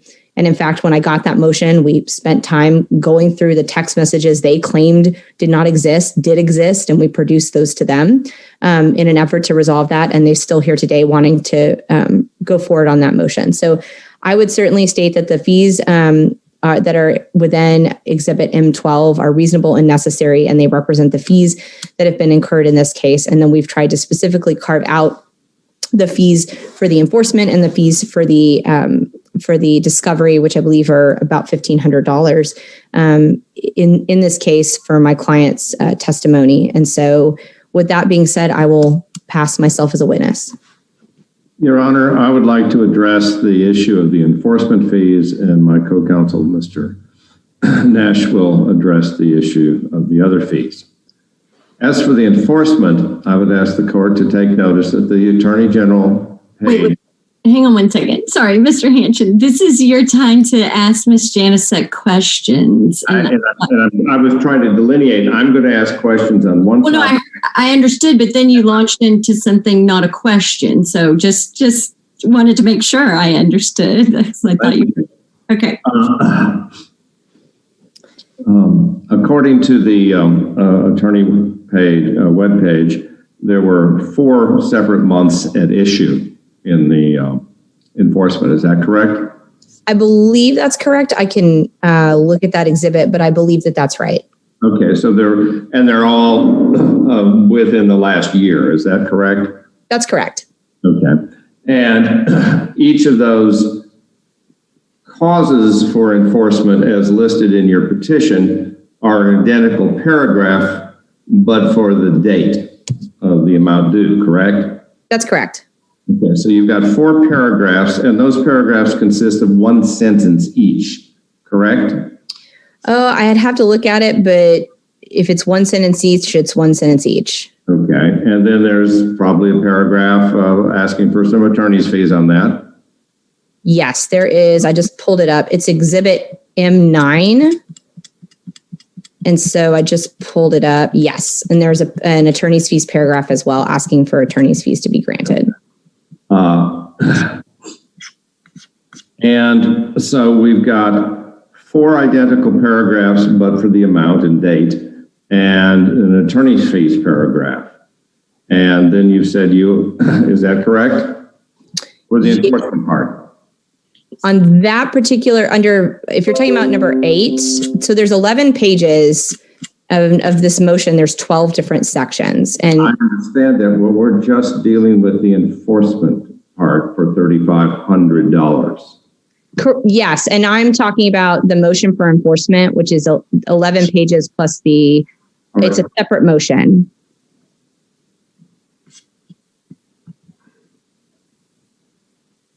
Okay. Can you tell me how you expanded 4 late payments and an attorney's fees request into 11 pages for enforcement? Sure. So under the rules, when you file an enforcement, it's a quasi-criminal action. And so it is required in order to get an enforcement, or there would have been valid objections, to make sure that your pleading doesn't have any defects. And part of that is you have to specifically state the order. You have to specifically state the parts of the order. You have to specifically state the violations and enumerate those. You have to add those up. You have to attach the order. You have to attach and include a relief requested. You have to be careful in the motion not to ask for more than 6 months, because then you get a jury trial demand, or a demand that they can take it to a jury because only a court can sentence for 6 months for each violation. And so once we put all that together and then further alternatively ask for a clarification, it becomes an 11-page document. And then you have to attach to it all of the relevant orders and then the Attorney General's record. So that's why it becomes such a long document. Wouldn't you agree that the vast majority of those elements of that document are merely a block and copy of prior orders into that document? I don't know that a vast 1, 2, 3, it looks like 4 of 11 pages are part of the last order. And then attaching an order doesn't constitute a great deal of effort, does it? I don't know what you mean by great deal of effort, but no, it's not difficult to attach the orders. Okay, so what you're saying is that you spent, at your rate of $400, 8 hours and 45 minutes crafting this one order and then preparing for the hearing. That's not exactly what I said. I also have other people that work with me. And so, as your client has stated, where he's tried to make some weird legal conclusions or arguments about why the child support came out from the AG and all this other stuff, we had to prepare for those. And we've prepared for this hearing, I think, 3 different times. On top of the fact that that time also includes my paralegal's time, and it also includes any time preparing with my client or getting exhibits and documents or anything like that.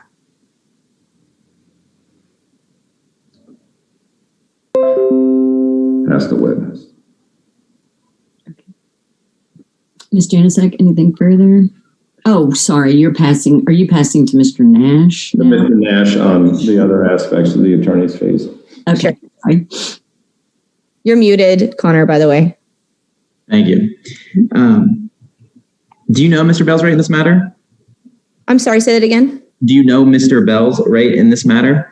So I have seen a video where Mr. Younger gave an interview this week where he stated his lawyer was $450 an hour. I don't know what he's charging Mr. Younger other than what Mr. Younger admits, because no documents were produced in discovery regarding the attorney's fees that he's paid.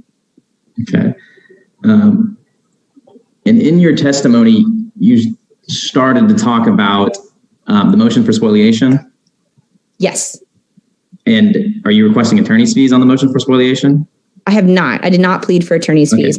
Asked the court to dismiss it. Okay. And then you started talking about responding to discovery. Yes. And are you asking for attorney's fees in regards to responding to discovery? Kind of. My testimony was about the interim fees, and the interim fees for the safety and welfare of the children is sort of encompasses all of that. But I don't have like a motion on file asking for fees for that specifically. Understood.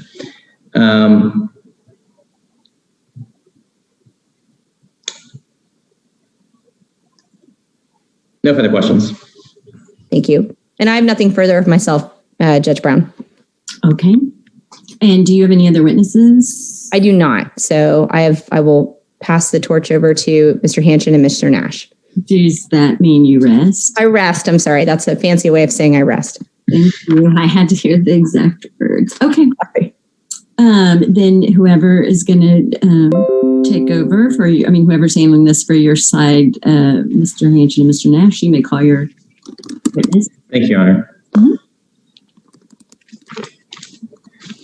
We would like to call David Pickup, and I think we'll argue about it. Okay. Yeah. So at this point, I'll make an objection to Mr. Pickup testifying. and I previously made this objection, but the disclosure responses were not properly provided. They were due, I believe, on the 10th of June, and we did not get any answers, nothing, until actually on June 29th.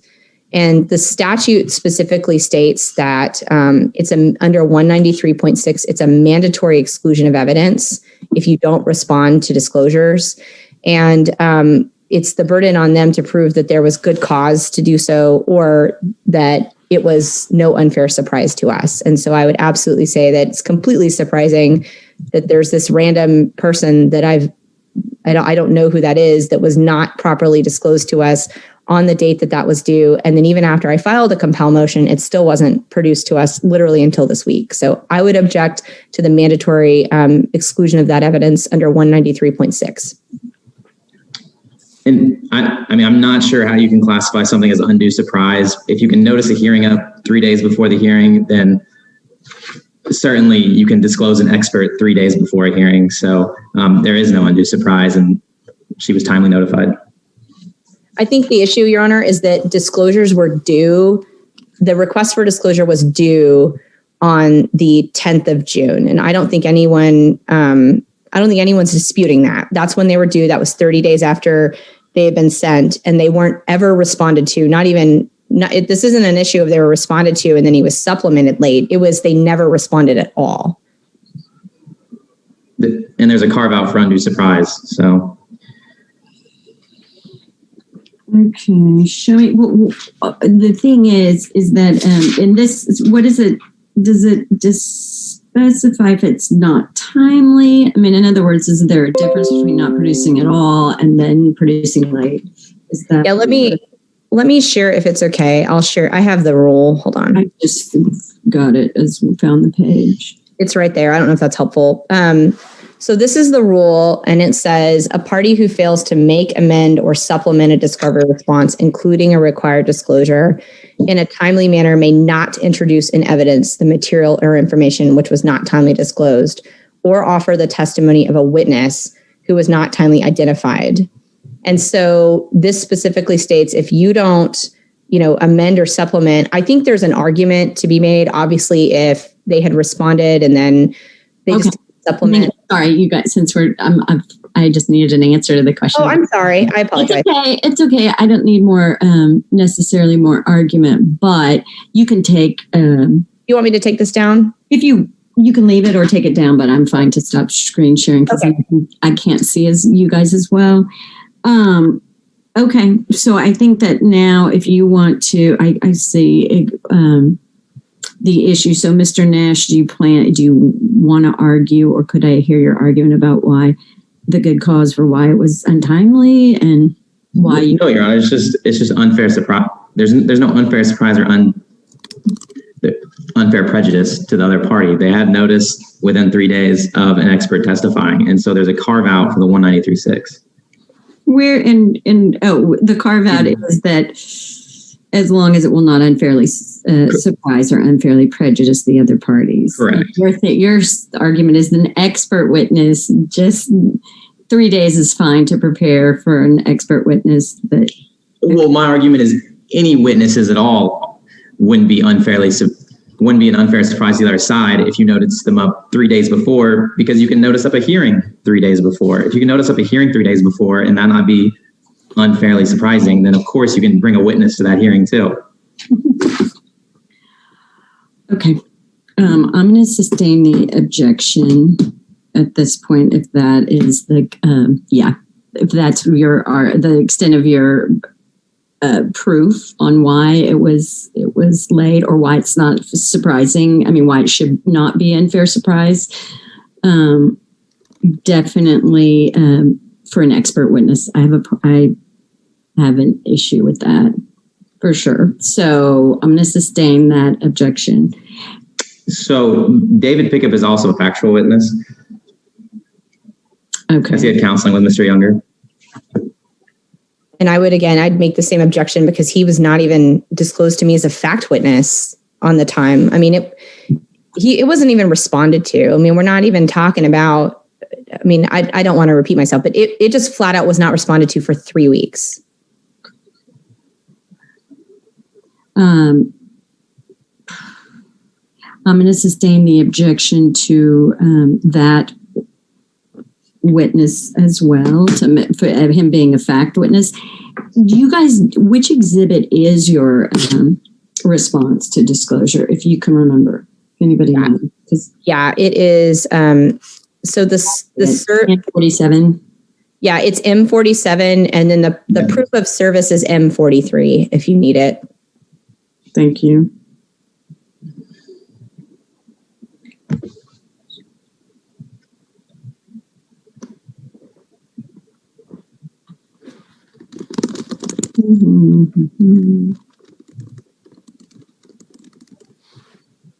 Okay.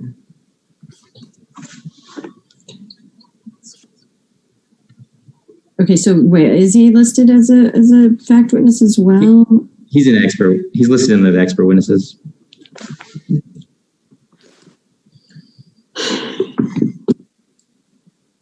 Okay, well,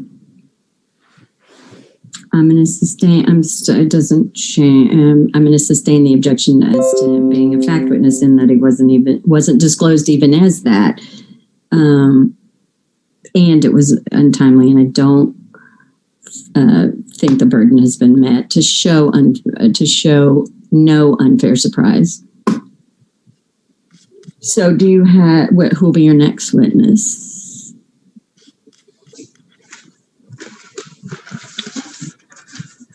So I'd like to call Mr. Younger again. Okay. Go ahead.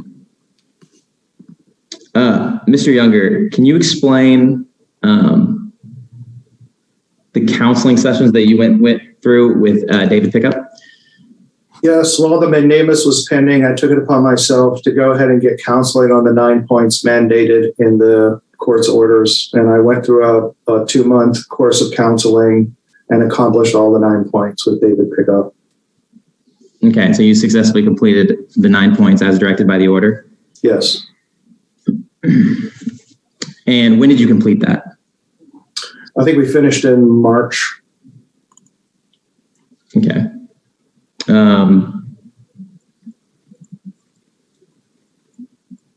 And do you have any objection to redoing those 9 points with Dr. Threets and Dr. Fletcher? No, I don't have any objection at all. I wish we would get to it, actually. Okay, so you want to do the 9 points with the Yeah, we haven't discussed them yet in any of our sessions. I would love to do that. Okay, pass the witness. I don't have anything further, Your Honor, of Mr. Younger.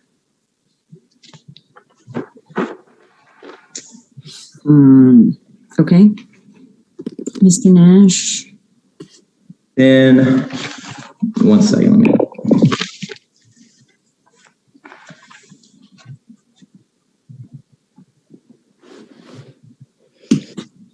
So so the orders, or the motions, I'm sorry, that we're talking about right now are, and this is a question for you, Judge.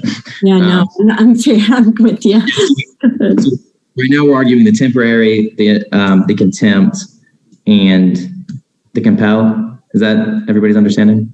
Oh. The compel. The compel and discovery. Pardon? The compel and the discovery.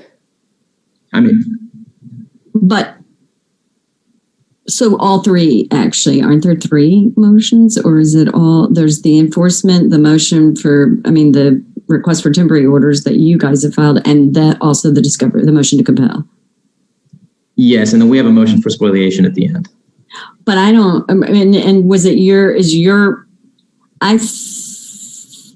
we did wrap them. I do recall that you guys were saying we were hearing the 2, and then the just compel would be, you were just going to object and not really, it was going to be folded into the whole hearing. So, okay. The compel is like, a 5-minute closing argument anyway. So it's yours or yeah, it's mine. I don't need witnesses. Okay. Yeah. So all 3 is what, all 3 of their motions, and then 2 of yours, or just 1? Well, the temporary order is the request, and then we have a motion for spoliation that I was going to handle. Well, really, right. It's a motion for sanctions with a request for an instruction on spoliation. Yes, sorry, correct. Okay. No, I know what I just want to make sure you're asking the same thing I thought. Okay. Did that clarify for both of us, Mr. Nash? Yeah. So we're ready for closing then. Okay. All right. You rest and everybody wants to close. Okay. Ms. Janasek, you actually, well, you're kind of out of time. Not kind of, but I'd rather not hear more argument. No offense of anybody's fault. I just would like to, can you just reserve and let Mr. Nash and Mr. Hanchin argue and then maybe do yours in response because of the lack of time? I sure will. I think that makes perfect sense. Okay. Go ahead. Whichever of you is going to do do this. As I opened, I will yield to Mr. Nash to close. Thank you. So I will start, since there's some, with the discovery. Well, I'll say the discovery. Well, I'll start with discovery. So as far as the motion for discovery goes, and it's all on the record because they've all been exhibits that have been admitted. We served responses to the request for production on a Friday. We got the motion to compel the exact same day without any notice from the other counsel. We reviewed it, and I guess it could act like a conference reading their motion. And we served amended responses in which we essentially told the other side that we don't have the documents they seek. And I mean, you'll see that in the responses. We kept our objections to just 3 of the responses, and those were pertaining to financial documents and income of Mr. Younger. Those aren't relevant to this proceeding. There's no child support obligations. There's no child support modifications going on, except for the one where Mr. Younger would get the week on and week off, and the fact that the child support would be abated. So in that regard, income is not even relevant to that narrow modification of child support. And that's all the documents we're withholding, and the rest have been answered. For the motion for the motion for contempt is what it is. We would object to any ruling on that just due to the nature that it is a motion for contempt, and we believe that they have to replete it in some other way, a motion for enforcement of the child support, and all of their requests for relief should be denied. Further, you heard evidence that the child support was paid, and they continued to pursue that child support motion. And that motion is a motion that KOONSFULLER has probably filed thousands of times, and all they have to do is insert the order and insert the violation. So we think that attorney's fees are very excessive in that regard as well. And our request for temporary orders. So this litigation has essentially been going on for 6 years, ever since the divorce proceeding was filed. Mom has always been the petitioner, always has been the aggressor in this. And not only does this constant litigation harm the kids, but it harms the parties and the resources they're able to spend on their kids. And the dad's not a doctor like the mother is. He doesn't have that kind of means to just pay for constant litigation. And so today, Mom is trying to take exclusive control of the medical, dental, surgical, psychiatric, psychological, and education decisions of the children. Dad, for obvious reasons, wants to have a say in this, especially when one of the children are demonstrating some kind of gender issues that are going on. So, and I know Ms. Janasek said during our opening, it's not about the gender issue, but it's entirely about the gender issue, because that's how the counseling argument really got started. It was one counselor was seeing the kid as a different gender than how the kid presents at the dad's house. So he stopped participating in the kid's counseling, and he had a substantial and compelling reason for doing so, as he described. And only going to the counseling sessions at his mom's house would prevent the counselor from seeing the whole picture as the mom and the dad both see it. And an easy fix of this would have been to just swap days. Dad tried as you heard earlier, dad tried to swap days. It was denied because the counselor didn't recommend it. It's not that they said, no, you shouldn't swap days. It's that the counselor didn't say, yeah, let's do it. And so Dr. Georgialis withheld that consent just under that guise. But I mean, truly, it was obviously the reason that the moms didn't want to switch days. So another easy fix would be just to begin that week on, week off, as contemplated by that final order that the dad would eventually get. And the dad has finished that counseling with David Pickup. So he did abide by the terms of what the order said to do in the counseling. And so if this week on, week off were to start, then counseling could resume. Both parents, I presume, want their kids in counseling. They want the kids or the counselors to see the kids and work with the kids. And that week on, week off would allow the dad to take them sometimes and the mom to take them sometimes. And so the counselors could really see the full picture. It's kind of a meet in the middle. The mother has violated orders as well with extracurriculars. I mean, she said that she refused to disclose certain information to Mr. Younger and her reasoning was as it protects the kids. Well, that was Mr. Younger's reasoning as well as from withdrawing them from the counseling is he wanted to protect his kids and he wants what's best for them.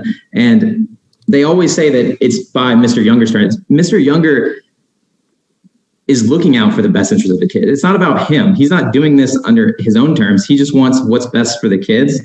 And those are his reasonings and his actions, not, just wanting to do it his way or the highway. So, and at the end of the day, what the mom's seeking isn't really temporary at all. She's requesting temporary orders that allow surgery and medication of the child at her exclusive discretion. And this sort of situation, she can begin treatment that really is final. And that's just not what temporary orders are about, said in the name temporary orders. It's to stabilize the relationship, not finalize anything. And requesting, and in the same vein, requesting psychiatric and counseling can, especially early on in the development stages of a 9-year-old, can permanently affect these kids going forward. So these temporary orders have some finality to them that aren't going to be remedied. And it's really something that you go to the end and have a final order on, not something that can be given just on a temporary basis. So in conclusion, what we're really seeking here today is just the week on, week off schedule pursuant to that final order. And this kind of creates a domino effect regarding the counseling and the scheduling issues. And these counselors can get back to work and see these kids, which I think all parties involved want. It's just a matter of how people want to do it. And the week on, week off will basically solve all these issues. Thank you, Your Honor. Okay. Okay. Actually, yeah. And that concludes the testimony, or do you have a part argument, Mr. Hanchin, or is that? I mean, it concludes argument. Are you finished? Mr. Nash is more than capably presented my position. Thank you, Judge. I just didn't want to cut anybody out from you. Okay, so Ms. Janicek, I'm going to, it's true that you were out of time, so I'm not going to, if there's any, I think you've already hopefully gotten everything. I mean, argument is not evidence, and so I have heard the testimony, and I do want you guys to, I need to review things. I'm not going to give you my ruling at this moment, but I'm going to review the documents. But I do want to say that the order that got entered in January of 2020, that we're talking about, January 29, 2020, this 26-page order, I didn't make the orders, as you have stated and as you know. However, you guys know, Mr. Younger and Dr. Georgialis know that the order required, it was a detailed order, and it does give everybody sort of, I like to call it the roadmap. And so that's what we were going to follow. That's what I expect everyone to follow. And that until and unless it's changed, that's the order we need to follow. And if there's trouble with that, then that's when I wanted to see you guys. And so just let me say again, though, that I want you to follow the order, and you're under an obligation to follow the court order. And if you're unable or unwilling to do that, then your rights are subject to being restricted in some way, or we have to change the order because it's not working. And obviously counseling for the kids and the order that was put in place was such a detailed, scripted situation of how issues would be handled, that and so detailed, more so than in any case I've ever seen. And yet it still hasn't really worked, because you guys have been here all morning telling me that it's not being followed. So yeah, I see the problem, and I appreciate your time this morning, and I will get you guys a ruling, and we'll go from there. Do we have another setting, or is there anything that we needed to do procedurally today?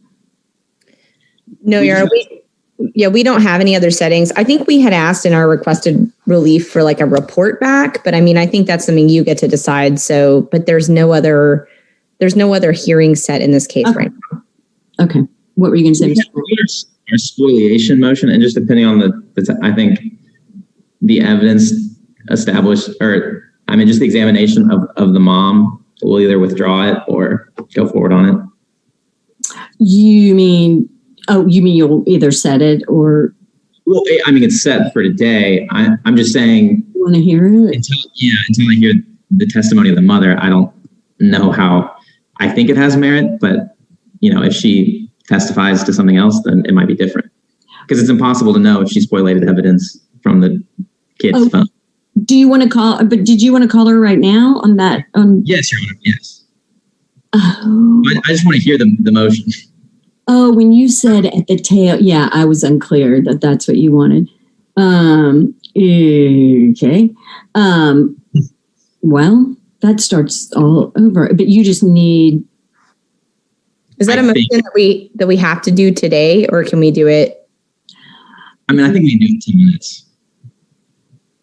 I'll give you, I don't mind if that's true, that if we have 10 minutes to deal with it right now, but other much more than that. And I feel like I'm going to have to, it's like some kind of union thing. I got to give the court reporter a break, because she might die of not eating or something. Like, I don't know.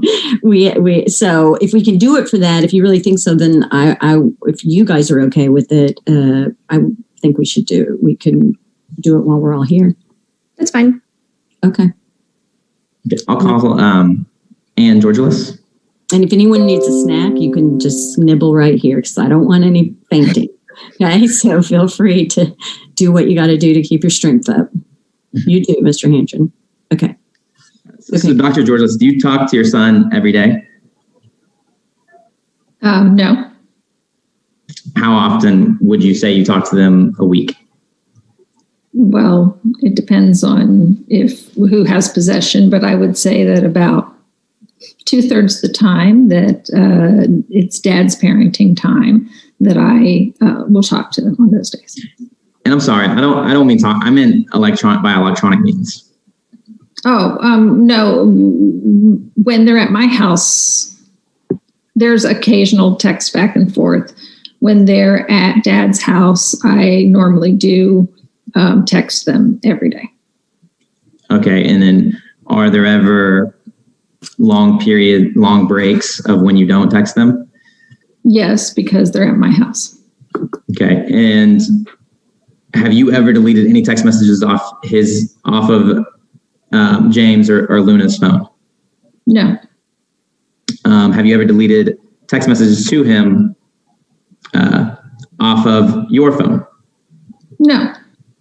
Not intentionally, not known. Yes. Not intentionally. So you have before? No, I have no idea. I don't have any knowledge that I ever have. I mean, what could something have gone once or twice, some minor thing? Yeah, sure. But you don't know of any specific instances? Right. No further questions. And we can just withdraw the motion. Okay. Okay. All right then. All right then. That. Anything further from anybody? Okay. Right. I don't think so. Thank you guys for your. Everyone. What? I hope everyone has a good holiday weekend. Okay. Are we excused, Judge? You are excused. Everybody's excused. Thank you so much.